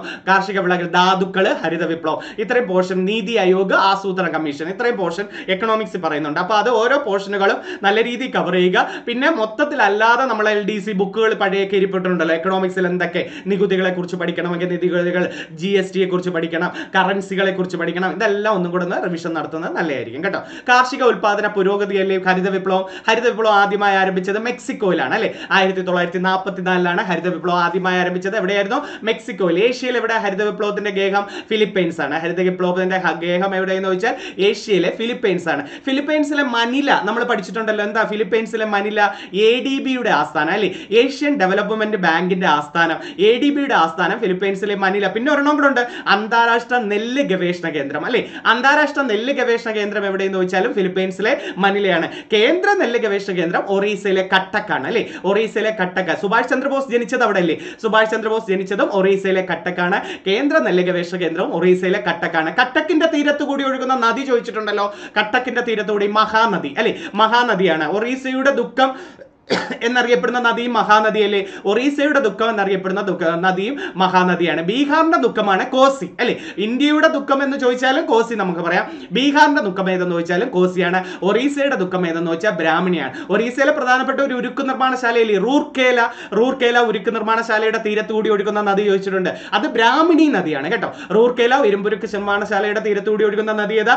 ബ്രാഹ്മണി. എന്നാൽ റൂർക്കേല വന്നത് 1959 അല്ലെ. ഫിലായിയും ദുർഗാപൂറും റൂർക്കേലയും വന്നത് 1959 രണ്ടാം പഞ്ചവത്സര പദ്ധതി കാലത്താണ് അല്ലെ. മൂന്നാം പഞ്ചവത്സര പദ്ധതി കാലത്ത് ഇന്ത്യയിൽ വന്ന ഒരു ഉരുക്ക് നിർമ്മാണശാലയാണ് ബൊക്കാറോ. 1964 വന്നത്.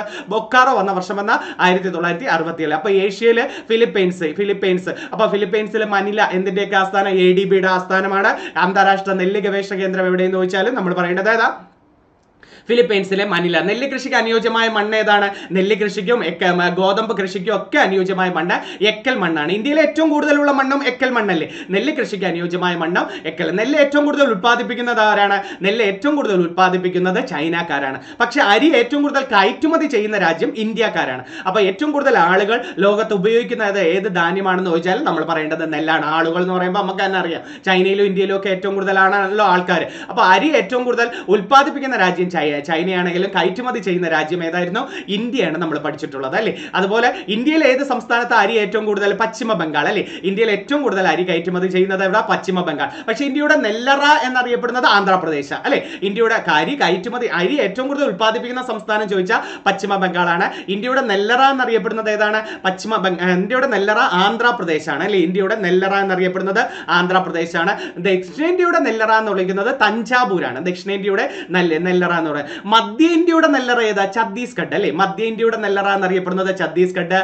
നമ്മുടെ ദക്ഷിണേന്ത്യയുടെ നെല്ലറ എന്നറിയപ്പെടുന്നത് നമ്മുടെ തഞ്ചാവൂരാണ്. കേരളത്തിന്റെ നെല്ലറ ഏതാ? ഇപ്പൊ ചിറ്റൂരാന്ന് പറയാറുണ്ട് അല്ലെ, പാലക്കാട് ജില്ലയിലെ. നേരത്തെ നമ്മൾ കേരളത്തിന്റെ നെല്ലറ എന്നറിയപ്പെടുന്നത് കുട്ടനാടാണ്. ഇപ്പം അത് നമ്മുടെ ചിറ്റൂർ താലൂക്കിലാണ് ഏറ്റവും കൂടുതൽ നെല്ല് ഉള്ളതെന്ന് പറയാറുണ്ട് അല്ലെ. ചിറ്റൂർ വേറൊന്നും ഉണ്ടല്ലോ, നമ്മുടെ പരുത്തി, കരിമ്പ്, പരുത്തി കൃഷി ഏറ്റവും കൂടുതൽ ഉള്ളത് എവിടെയെന്ന് വെച്ചാൽ പാലക്കാട് ജില്ലയിലെ ചിറ്റൂരാണ്. പരുത്തി കൃഷിക്ക് യോജിച്ച മണ്ണ് ഏതാ? അത് കറുത്ത മണ്ണ്. കറുത്ത മണ്ണ് ഓപ്ഷൻ ഇല്ലെങ്കിൽ നിങ്ങൾ എക്കൽ മണ്ണും എഴുതാം കേട്ടോ. കറുത്ത മണ്ണും എക്കൽ മണ്ണും പരുത്തി കൃഷിക്ക് അനുയോജ്യമാണ്. റിഗർ മണ്ണ്, ചെർണോസം എന്നൊക്കെ അറിയപ്പെടുന്ന മണ്ണ് ഏതെന്ന് വെച്ചാൽ നമ്മൾ പറയാറില്ലേ, കറുത്ത മണ്ണിനെയല്ലേ നമ്മൾ പറയാറുള്ളത്. ഓക്കെ, നമുക്ക് തിരിച്ചു വരാം. അപ്പം ഏഷ്യയിലെ ഹരിത വിപ്ലവത്തിന്റെ ഗേഗം ഫിലിപ്പൈൻസ് ആണ്. ഇന്ത്യയിൽ പഞ്ചാബാണ് കേട്ടോ. ഇന്ത്യയിൽ എവിടെയാണ്? പഞ്ചാബിലാണ് ഹരിത വിപ്ലവം ഏറ്റവും കൂടുതൽ വിറ്റഴിഞ്ഞത്. MS സ്വാമിനാഥന്റെ അല്ലേ, MS സ്വാമിനാഥൻ. ഹരിത വിപ്ലവത്തിന്റെ പിതാവ് എന്ന് വിളിക്കുന്നത് നോർമൻ ബോർലോഗിനെയാണ്. ഇന്ത്യൻ ഹരിത വിപ്ലവത്തിന്റെ പിതാവല്ല, ലോക ഹരിത വിപ്ലവത്തിന്റെ പിതാവ് നോർമൻ ബോർലോഗ്. ഇദ്ദേഹത്തിനാണ് സമാധാനത്തിന് നോബൽ സമ്മാനം നേടിയ കാർഷിക ശാസ്ത്രജ്ഞനാരെന്ന് വെച്ചിട്ടുണ്ട്. സമാധാനത്തിന് നോബൽ സമ്മാനം നേടിയ കൃഷി ശാസ്ത്രജ്ഞനാരെന്ന് വെച്ചാലും നമ്മൾ പറയേണ്ടത് ആരെയാ? നോർമൻ ബോർലോഗിനെ. കണ്ടോ, ശ്രദ്ധിച്ചോണം, ഒരു വെറൈറ്റി ഉണ്ട് അല്ലേ. സമാധാനത്തിന് നോബൽ സമ്മാനം. എന്നാ നോബൽ ദിനം? ഡിസംബർ 10 കേട്ടോ. ഡിസംബർ 10 നോബൽ പ്രൈസ് ദിനം. ഡിസംബർ 11 ഏത് ദിനമാണ്? ഡിസംബർ 11 പർവ്വത ദിനം. ഡിസംബർ 11 ഏത് ദിനമായിരുന്നു? പർവ്വത ദിനമാണ് ഡിസംബർ 11 എന്ന് വിളിക്കുന്നത്. അപ്പൊ ഡിസംബർ 10 ഏത് ദിനമായിരുന്നു? ഒരെണ്ണം കൂടെ ഉണ്ടല്ലോ, മനുഷ്യാവകാശ ദിനം. അപ്പൊ ഡിസംബർ 10 ഏത് ദിനം എന്ന് വെച്ചാൽ നമ്മൾ പറയേണ്ടത് മനുഷ്യാവകാശ ദിനമാണ്. ഡിസംബർ 11 ഏതെന്ന് വെച്ചാൽ പർവ്വത ദിനമാണ്. ഡിസംബർ 22 അല്ലേ ഗണിതശാസ്ത്ര ദിനം. ഡിസംബർ 22 ഗണിതശാസ്ത്ര ദിനമാണ്. ഡിസംബർ 23 അല്ലേ ഇപ്പൊ കർഷക ദിനം അല്ലെ. കർഷക ദിനം, ചരൺ സിംഗിന്റെ ജന്മദിനം അല്ലേ കർഷക ദിനം എന്ന് വിളിക്കുന്നത്. ഡിസംബർ 23. ഡിസംബർ 25 ഏത് ദിനമാണ്? ഡിസംബർ 25 നമ്മൾ പഠിക്കുന്നത് സദ്ഭരണ ദിനം. AV വാജ്പേയിയുടെ ജന്മദിനം. AV വാജ്പേയിയുടെ സ്മൃതി സ്ഥൽ അല്ലെ. AV വാജ്പേയിയുടെ സമാധി സ്ഥലം പറഞ്ഞ രാഷ്ട്രീയ സ്മൃതി സ്ഥൽ അല്ലെ. രാഷ്ട്രീയ സ്മൃതി സ്ഥലാണ് AV വാജ്പേയിയുടെ സമാധി സ്ഥലം. ജിന്ന വാജ്പേയി ഒരേ മുഖം ആരുടെ കൃതിയാ? ജിന്ന വാജ്പേയി ഒരേ മുഖം EK നയനാരുടെ കൃതിയാണ്. EK നയനാരുടെ ആത്മകഥ പറയാമോ? എന്റെ സമരം, മൈ സ്ട്രഗിൾ ആരുടെയാണ്? EK നയനാരുടെ. ഇന്ത്യൻ സ്ട്രഗിൾ ആരുടെ ആത്മകഥയാ? സുഭാഷ് ചന്ദ്രബോസിന്റെ. ഇന്ത്യൻ സ്ട്രഗിൾ ആരുടെ എന്ന് ചോദിച്ചാൽ സുഭാഷ് ചന്ദ്രബോസിന്റെയാണ്. മൈ സ്ട്രഗിൾ ആരുടെ എന്ന് ചോദിച്ചാൽ ആരുടെയായിരുന്നു? EK നയനാർ. കേരളത്തിൽ ഏറ്റവും കൂടുതൽ കാലം മുഖ്യമന്ത്രി ആയിരുന്നത് ആരെന്ന് ചോദിച്ചാൽ നമ്മൾ പറയേണ്ടത് ആരാ? EK നയനാർ. ഏറ്റവും കൂടുതൽ തവണയാണ് K കരുണാകരൻ. K കരുണാകരന്റെ ആത്മകഥ ഏതാ? പതറാതെ മുന്നോട്ടാണ് K കരുണാകരന്റെ. അപ്പം നമ്മൾ പറഞ്ഞു വന്നത് ഡിസംബർ 10 നോബൽ പ്രൈസ് ദിനവും മനുഷ്യാവകാശ ദിനവും. ഡിസംബർ 7 പതാക ദിനം. വെക്സിലോളജി, പതാകകളെ കുറിച്ചുള്ള പഠനമല്ലേ വെക്സിലോളജി. കണ്ണിനെ കുറിച്ചുള്ള പഠനം ഏതാ? ഓഫ്താൽമോളജി. കണ്ണിനെ കുറിച്ചുള്ള പഠനം ഏതാ? ഓഫ്താൽമോളജി. പക്ഷികളെ കുറിച്ചുള്ള പഠനം ഏതാ? ഓർണിത്തോളജി അല്ലെ. ഓഫ്താൽമോളജി കണ്ണാണെങ്കിൽ പക്ഷികളെ കുറിച്ചുള്ള പഠനം ഏതാ? ഓർണിത്തോളജി. ഷഡ്പദങ്ങളല്ലേ എന്റമോളജി. അപ്പൊ എന്റമോളജി ഷഡ്പദങ്ങളെ കുറിച്ച്. വൈറസിനെ കുറിച്ചുള്ള പഠനം വൈറോളജിയാണ്. വൈറസിനെ കുറിച്ചുള്ള പഠനം ഏതാ? വൈറോളജി. പക്ഷേ സൂക്ഷ്മ ജീവികളെ കുറിച്ചുള്ള പഠനം എന്ന് ചോദിച്ചാൽ എന്താ പറയാം? മൈക്രോബയോളജി എന്ന് വിളിക്കാം. സൂക്ഷ്മ ജീവികളെ കുറിച്ചുള്ള പഠനം ഏതാണെന്നോ മൈക്രോബയോളജി എന്ന് വിളിക്കാം അല്ലെ. വൃക്ഷങ്ങളെ കുറിച്ചുള്ള പഠനം ഏതാ? ഡെൻഡ്രോളജി. വൃക്ഷങ്ങളെ കുറിച്ചുള്ള പഠനം ഏതാ? ഓഡന്റോളജിയോ പല്ലുകളെ കുറിച്ചുള്ള പഠനം അല്ലെ. പല്ലുകളെ കുറിച്ചുള്ള പഠനമാണ് ഓഡന്റോളജി. ആന്തോളജി എന്താ? ആന്തോളജി പൂക്കളെ കുറിച്ചുള്ള പഠനം ഏതാണ്? ആന്തോളജിയാണ് പൂക്കളെ കുറിച്ചുള്ള. പോമോളജി പഴങ്ങൾ. പോട്ടമോളജി നദികൾ. ഇക്തിയോളജിയോ മത്സ്യങ്ങൾ. അപ്പൊ പോമോളജി പഴങ്ങളാണെങ്കിൽ, പോട്ടമോളജി നദികളാണെങ്കിൽ, ഇക്തിയോളജി എന്തിനെ കുറിച്ചുള്ള പഠനം? മത്സ്യങ്ങളെ കുറിച്ചുള്ള പഠനമായിരുന്നു അല്ലെ. അപ്പൊ ഓഫ്താൽമോളജി അല്ലേ കണ്ണുകളെ കുറിച്ചുള്ള പഠനം എന്ന് പറയുന്നത്. ശുദ്ധജലത്തെ കുറിച്ചുള്ള പഠനം ഏതാ? ശുദ്ധജലം.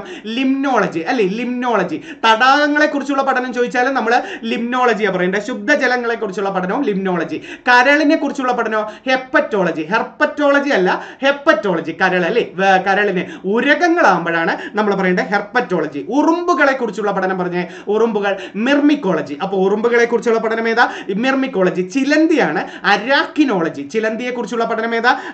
അരാക്കിനോളജി. അപ്പൊ പഴങ്ങളെ കുറിച്ചുള്ള പഠനം പോമോളജി. നദികൾ പോട്ടമോളജി. മത്സ്യങ്ങൾ ഇക്തിയോളജി. മത്സ്യങ്ങൾ ഏതാ? ഇക്തിയോളജി. പോമോളജി പഴങ്ങളാണ്, pomology.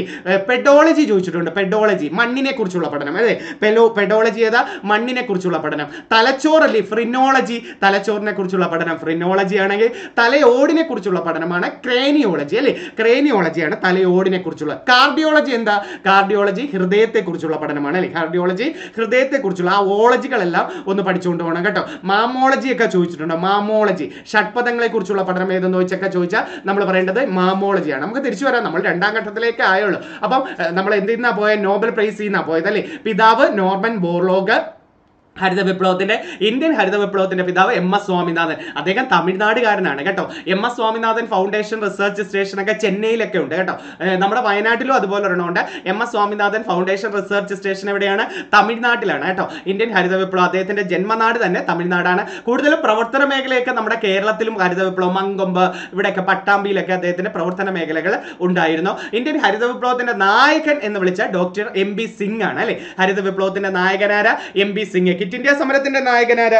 Jayaprakash Narayan. Quit India സമരത്തിന്റെ നായകൻ ജയപ്രകാശ് നാരായൺ. സമ്പൂർണ്ണ വിപ്ലവം കൊണ്ടുവന്ന അദ്ദേഹം അല്ലേ. സമ്പൂർണ്ണ വിപ്ലവത്തിന്റെ പിതാവായിരുന്നു വെച്ച് ടോട്ടൽ റവല്യൂഷന്റെ പിതാവ്. സർവോദയ പദ്ധതി 1950 സർവോദയ പദ്ധതി കൊണ്ടുവന്നത് ജയപ്രകാശ് നാരായണനാണ്. മിഷണറീസ് ഓഫ് ചാരിറ്റി അല്ലെ, മദർ തെരേസ സ്ഥാപിച്ച മിഷണറീസ് ഓഫ് ചാരിറ്റി വന്നത് 1950 വനമഹോത്സവം KM മുൻഷി കൊണ്ടുവന്ന വനമഹോത്സവം 1950 അങ്ങനെ ഒത്തിരി ഉണ്ട്. നമുക്ക് തിരിച്ചു വരാം. ഇന്ത്യൻ ഹരിത വിപ്ലവത്തിന്റെ നായകൻ ഡോക്ടർ MB സിംഗ്. ഹരിത വിപ്ലവം എന്ന പദം വില്യം ഗൗഡ്. ഹരിത വിപ്ലവം ആരംഭിച്ചത് തുടങ്ങിയത് 3-ാം പഞ്ചവത്സര പദ്ധതിയിലാണ് കേട്ടോ. തുടങ്ങിയത് ഹരിത വിപ്ലവം ആരംഭിച്ചത് എത്രാം പഞ്ചവത്സര പദ്ധതിയിലാണ്? നമ്മൾ പഠിക്കാറുണ്ട് 3-ാം പഞ്ചവത്സര പദ്ധതിയിലാണ് ഹരിത വിപ്ലവം ആരംഭിച്ചത് അല്ലേ. 3-ാം പഞ്ചവത്സര പദ്ധതിയുടെ പേരെന്തായിരുന്നു? John Sandy and Chakravarty model. John Sandy and Chakravarty model എന്നറിയപ്പെടുന്നത് നമ്മുടെ 3-ാം പഞ്ചവത്സര പദ്ധതിയെ ജോൺ സാൻഡി ആൻഡ് PSCയിൽ ഗാഡ്ഗിൽ മോഡൽ എന്ന് ചോദിച്ചാലും ഇതായിരുന്നു കേട്ടോ. ഗാഡ്ഗിൽ മോഡലിന്റെ പ്രവർത്തനങ്ങൾ നടന്നത് 4-ലാണ് കേട്ടോ. അപ്പം John Sandy and Chakravarty model എന്ന് പറയുന്നത് 3-ാം പഞ്ചവത്സര പദ്ധതി. അപ്പൊ ഹരിത വിപ്ലവത്തിന്റെ പ്രവർത്തനങ്ങൾ നടന്നത് കൂടുതലും പ്ലാൻ ഹോളിഡേ സമയത്താണ്. പ്ലാൻ ഹോളിഡേയിൽ 67, 69 കാലഘട്ടത്തിൽ പ്ലാൻ ഹോളിഡേയിലാണ് വാർഷിക പദ്ധതി ഇന്ദിരാഗാന്ധി നടപ്പിലാക്കുമ്പോഴാണ് ഹരിത വിപ്ലവം പ്രവർത്തനം നടന്നത്. പക്ഷേ ഹരിത വിപ്ലവം ആദ്യമായി തുടങ്ങിയ പഞ്ചവത്സര പദ്ധതി എന്ന് ചോദിച്ചാൽ നിങ്ങൾ എന്ത് എഴുതാവൂ?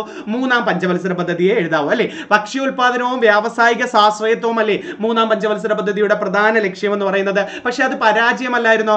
നെഗറ്റീവ് വളർച്ച നേടിയ ഒരേ ഒരു പഞ്ചവത്സര പദ്ധതി ഏതെന്ന് ചോദിച്ചിട്ടുണ്ട്. നെഗറ്റീവ് വളർച്ച നേടിയ ഒരേ ഒരു പഞ്ചവത്സര പദ്ധതി 3-ാം പഞ്ചവത്സര പദ്ധതി അല്ലെ. കാരണങ്ങളൊക്കെ ഉണ്ടായിരുന്നു. 1962 നടന്ന ഇന്ത്യ ചൈന യുദ്ധം. 1965 നടന്ന ഇന്ത്യ പാകിസ്ഥാൻ യുദ്ധം. ഇതൊക്കെ പ്രധാനമായിട്ടും പഞ്ചവത്സര പദ്ധതികൾ പ്രധാനമായിട്ടും നടപ്പിലാക്കാൻ കഴിയാതെ പോയി അല്ലേ. പിന്നെ ഈ മൺസൂണിന്റെ പിൻവാങ്ങൽ, പ്രതികൂലമായ കാലാവസ്ഥയും ഇതിനൊരു ഇതായിരുന്നു. പിന്നെ ഈ കാലഘട്ടത്തിൽ നെഹ്റു അന്തരിക്കുകയൊക്കെ ചെയ്തായിരുന്നു. പിന്നെ അടുത്ത ആൾ കയറുകയൊക്കെ ചെയ്തായിരുന്നു. പഞ്ചവത്സര പദ്ധതി 1964 നെഹ്റു അന്തരിക്കുന്നത് അല്ലെ. ഈ ആസൂത്രണ കമ്മീഷന്റെ ചെയർമാൻ അതുവരെയും ഇദ്ദേഹമായിരുന്നു. ഈ പഞ്ചവത്സര പദ്ധതികളൊക്കെ കൂടെ കൊണ്ടുപോയിരുന്നത് അല്ലെ. നെഗറ്റീവ് വളർച്ചാ നിരക്ക് രേഖപ്പെടുത്തിയ പഞ്ചവത്സര പദ്ധതി ഏതെന്ന് ചോദിച്ചാലും 3-ാം പഞ്ചവത്സര പദ്ധതിയിലായിരുന്നു അല്ലെ. പഞ്ചവത്സര പദ്ധതിയിലായിരുന്നു. അപ്പോൾ നമ്മൾ തിരിച്ചു വരാം. പഞ്ചവത്സര പദ്ധതികളുടെ പ്രവർത്തനം ആരംഭിച്ചത് പ്ലാൻ ഹോളിഡേ സമയത്താണ്. 67, 69. സി സുബ്രഹ്മണ്യം അല്ലെ കേന്ദ്ര കൃഷിമന്ത്രി ആരായിരുന്നു? ഹരിത വിപ്ലവ സമയത്ത് കേന്ദ്ര കൃഷിമന്ത്രി ആരെന്ന് വെച്ചാൽ നമ്മൾ പറയേണ്ടത് ആരായിരുന്നു? സി സുബ്രഹ്മണ്യമാണ്. ഏറ്റവും കൂടുതൽ വിറ്റഴിഞ്ഞ ധാന്യം ഗോതമ്പാണ്. ഗോതമ്പ് ഏറ്റവും കൂടുതൽ ഉത്പാദിപ്പിക്കുന്നതും ചൈനക്കാരാണ് കേട്ടോ. ഇന്ത്യയിൽ ഏറ്റവും കൂടുതൽ ഗോതമ്പ് ഉത്തർപ്രദേശിലാണ് അല്ലെ. ഇന്ത്യയിൽ ഗോതമ്പ് ഏറ്റവും കൂടുതൽ ഉത്പാദിപ്പിക്കുന്ന എവിടെയാണ്? ഉത്തർപ്രദേശിലാണ് ഗോതമ്പ് ഏറ്റവും കൂടുതൽ. ഒറൈസ അല്ല, സക്കാരം ഫെസിനാരോ ഇങ്ങനെ കണ്ട ഗോതമ്പിന്റെ ശാസ്ത്രീയ നാമം മറന്നുപോയി. ഇപ്പം ഒറൈസ സറ്റൈവ നെല്ലിന്റെ ശാസ്ത്രീയ നാമം അല്ലെ. ഹെവിയ ബ്രസീലിയൻസ് റബ്ബറിന്റെ ശാസ്ത്രീയ നാമം. മാഞ്ചിഫറ ഇൻഡിക മാങ്ങയുടെ ശാസ്ത്രീയ നാമം അല്ലെ. മാങ്ങയുടെ ശാസ്ത്രീയ നാമം ട്രിക്റ്റിക്കം ഇങ്ങനെ കണ്ട ഗോതമ്പിന്റെ ഓർത്ത് വെച്ചിരിക്കുക. ഗോതമ്പിന്റെ ശാസ്ത്രീയ നാമം ട്രിക്റ്റിക്കം എന്നും പറഞ്ഞങ്ങാണ്ട് തുടങ്ങുന്ന. ഹരിത വിപ്ലവത്തിൽ ഏറ്റവും കൂടുതൽ വിറ്റഴിഞ്ഞ ധാന്യവിള കരിമ്പാണ് കേട്ടോ. കരിമ്പാണ് ഹരിത വിപ്ലവത്തിൽ ഏറ്റവും കൂടുതൽ വിറ്റഴിഞ്ഞ ധാന്യവിള ഏതാണ്? കരിമ്പാണ്. കരിമ്പ് കാർഷിക മേഖലയിലെ പ്രധാന അവാർഡാണ് ബോർലോങ് അവാർഡ്. കാർഷിക മേഖലയുടെ നോബൽ സമ്മാനം എന്നറിയപ്പെടുന്നതും ബോർലോങ് അവാർഡാണ്. സമാധാനത്തിന് നോബൽ സമ്മാനം നേടിയ കൃഷി ശാസ്ത്രജ്ഞൻ നേരത്തെ ഞാൻ പറഞ്ഞായിരുന്നു അല്ലെ. സമാധാനത്തിന് നോബൽ സമ്മാനം നേടിയ കൃഷി ശാസ്ത്രജ്ഞൻ ഈ നോർമൻ ബോർലോഗ് ആണ്. അതൊക്കെ MS സ്വാമിനാഥൻ റിസർച്ച് ഫൗണ്ടേഷൻ ചെന്നൈയിൽ. ഇദ്ദേഹത്തിനാണ് ആദ്യത്തെ പ്രഥമ ലോക കാർഷിക പുരസ്കാരം MS Swaminathan world food prize ലഭിച്ചത് 1987 ആദ്യം MS സ്വാമിനാഥൻ തന്നെയായിരുന്നു. ഓക്കെ, അടുത്തതിലോട്ട് പോവാം നമുക്ക്. അപ്പം അടുത്തത് വേദികൾ. കറണ്ട് അഫേഴ്സ് ആയിട്ട് കേൾക്കണ്ട, ജസ്റ്റ് ഒന്ന് എഴുതിയിട്ട് കറണ്ട് അഫേഴ്സ് ഒക്കെ കൂടുതൽ ശ്രദ്ധിക്കണേ. വേദികളൊന്ന് നോക്കിയേ. ഒളിമ്പിക്സ് 2021 ടോക്കിയോയിലാണ് ഇപ്പോൾ നടന്നത്. ജപ്പാനിൽ ഒളിമ്പിക്സിനെ കുറിച്ച് ഡീറ്റെയിൽ ആയിട്ട് ഒരുവിധമൊക്കെ പഠിച്ചു വെക്കണം. ഇനി 2024 നടക്കുന്നത് പാരീസിലെ ഫ്രാൻസിലും, 2028 ലോസ് ഏഞ്ചൽസ് USA-യിലാണ് 28, പിന്നെ ഓസ്ട്രേലിയയിലൊക്കെ പോകുന്നുണ്ട്. 21 Tokyo Japan, 24 France Paris, 28 Los Angeles അമേരിക്കയിലാണ്. ഇനി ശൈത്യ ശൈത്യകാല ഒളിമ്പിക്സ് വേദി ഏതെന്ന് ചോദിച്ചാൽ 22 ബീജിംഗ് ആണ് ചൈനയിൽ നടക്കാൻ പോകുന്നത്.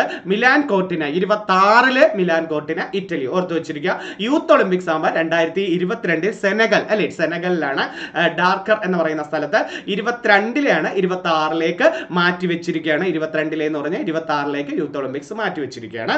പിന്നെ ഏഷ്യൻ ഗെയിംസ് നടക്കുന്നത് ഹോങ്ഷു, ചൈനയിലെ ഹോങ്ഷുവിലാണ് 2022. 26 ജപ്പാനിലെ നഗോയ എന്ന് പറയുന്ന സ്ഥലത്താണ് ഏഷ്യൻ ഗെയിംസ് നടക്കുന്നത്. കോമൺവെൽത്ത് ഗെയിംസ് 2022 ഇംഗ്ലണ്ടിലെ ബെർമിംഗ്ഹാമിലാണ് കോമൺവെൽത്ത് ഗെയിംസ് നടക്കാൻ പോകുന്നത്.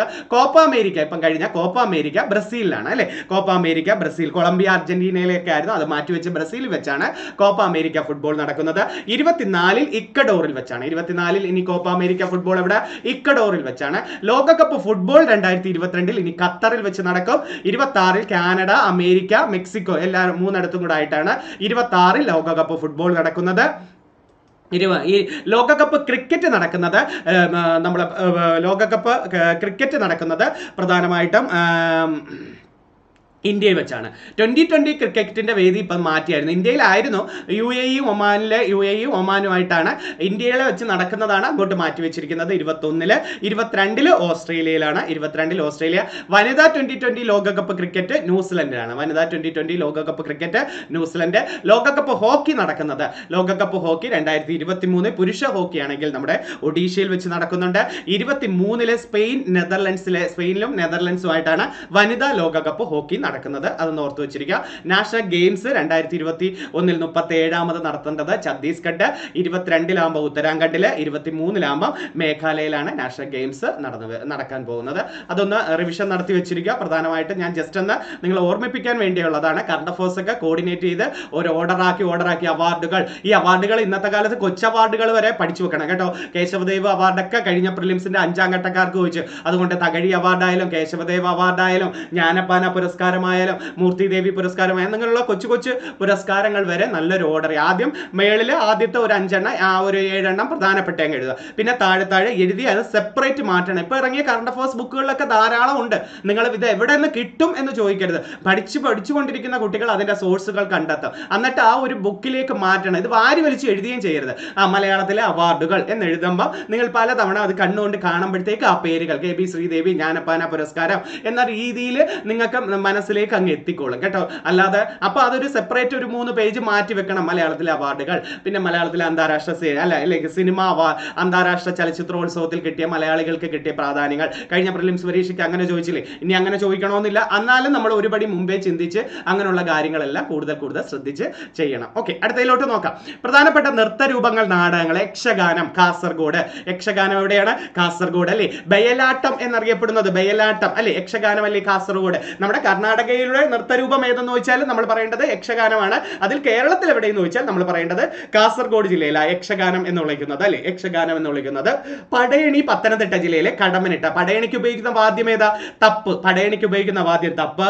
സോപാന സംഗീതത്തിന് ഉപയോഗിക്കുന്ന വാദ്യം ഇടയ്ക്കയാണ് സോപാന സംഗീതത്തിന് ഉപയോഗിക്കുന്നത്. നമ്മുടെ കൂടിയാട്ടത്തിനും കൂത്തിനും ഉപയോഗിക്കുന്നത് മിഴാവാണ് അല്ലെ. കൂടിയാട്ടത്തിനും കൂത്തിനും മിഴാവ്. കൂടിയാട്ടത്തിനും കൂത്തിനും ഉപയോഗിക്കുന്ന ഭാഷ ഏതാണ്? ഭാഷ സംസ്കൃതമാണ് അല്ലെ. സംസ്കൃത ഭാഷയാണ് കൂടിയാട്ടത്തിന് ഉപയോഗിക്കുന്നത്.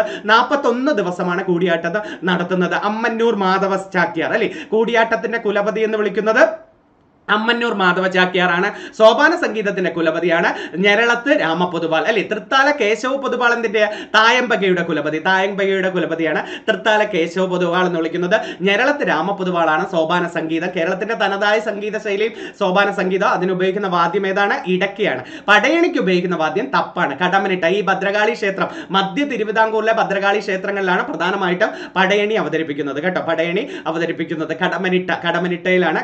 നമുക്ക് കടമനിട്ട രാമകൃഷ്ണനെ പഠിക്കുന്നതല്ല. കുറത്തി എന്ന് പറയുന്ന പ്രശസ്ത കൃതി ഏതെന്ന് ചോദിച്ചിട്ടുണ്ട് അല്ലെ. കുറത്തി എന്ന് പറയുന്ന പ്രശസ്ത കൃതി ആരുടെയെന്ന് ചോദിച്ചാൽ കടമനിട്ടയുടെയാണ്. അതൊക്കെ വരികളൊക്കെ കഴിഞ്ഞ പ്രാവശ്യം ഞാൻ പറഞ്ഞു തന്നിട്ടുണ്ട്. നിങ്ങൾ ഓർക്കുക, നിങ്ങൾ എങ്ങനെ നിങ്ങളായെന്നും, പിന്നെ നമ്മൾ നിങ്ങൾ എന്റെ കറുത്ത മക്കളെ ചുട്ടു തിന്നുവോ എന്നൊക്കെയുള്ള വരികൾ ആരുടെയെന്ന് ചോദിച്ചാൽ കടമനിട്ടയുടെ നമ്മൾ പഠിക്കാനുള്ളത്. അപ്പൊ പടയണി കടമനിട്ടയിലാണ്. അർജുന നൃത്തം കോട്ടയത്താണ്. മയിൽപ്പീലി തൂക്കം എന്നൊക്കെയാണ് ഈ അർജുന നൃത്തത്തിന്റെ മറ്റൊരു ഇതാണ്. അർജുന നൃത്തം എവിടെയെന്ന് ചോദിച്ചാൽ കോട്ടയത്താണ്. തെയ്യം കണ്ണൂരാണ്. ദൈവം എന്ന പേരിൽ നിന്നുണ്ടായ ഉണ്ടായതാണ് തെയ്യം എന്ന് പറയുന്ന വാക്ക്. മീനാക്ഷി കല്യാണം പാലക്കാടാണ്. മീനാക്ഷി കല്യാണം എന്ന അനുഷ്ഠാന കലാരൂപം എവിടെയാണ്?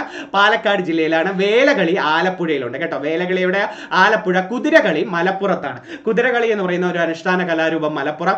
ഗദ്ദിക വയനാട്ടിലാണ്. ഗദ്ദിക അവതരിപ്പിക്കുന്ന ആദിവാസി വിഭാഗക്കാരായ അടിയാന്മാരാണ് ഗദ്ദിക. PK കാളനല്ലി ഇത് കൂടുതൽ ലോക പ്രശസ്തി ആർജിച്ചത്. PK കാളൻ എന്ന് പറയുന്ന പ്രശസ്ത വ്യക്തിയാണ് ഗദ്ദികയെ ലോക പ്രശസ്തി ആർജിച്ചത്.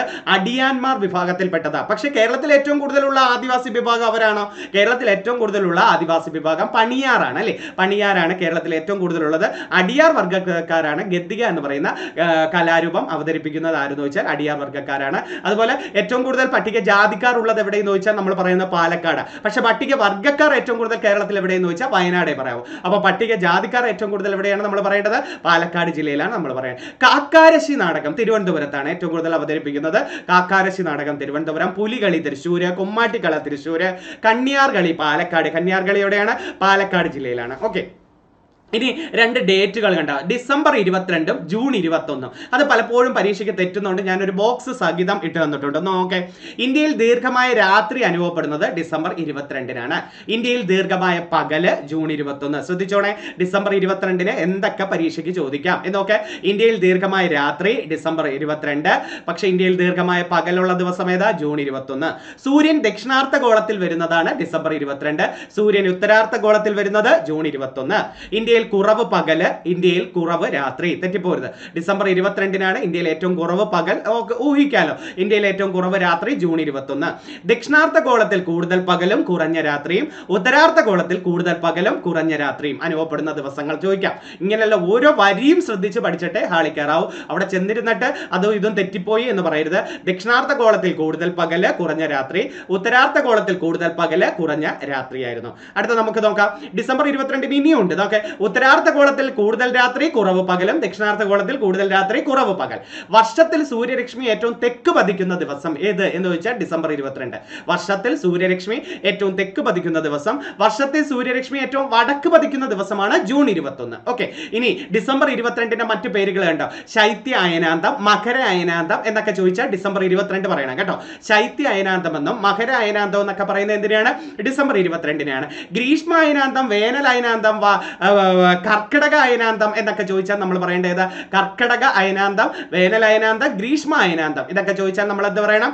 ജൂൺ 21 നമ്മൾ പറയേണ്ടത്. ജൂൺ 21 നമ്മൾ പറയേണ്ടത്. ഓക്കെ, ഇനി പുരസ്കാരങ്ങൾ ആദ്യം ലഭിച്ചത് ആർക്ക് നോക്കെ? ജ്ഞാനപീഠ പുരസ്കാരം 1961 ഏർപ്പെടുത്തി.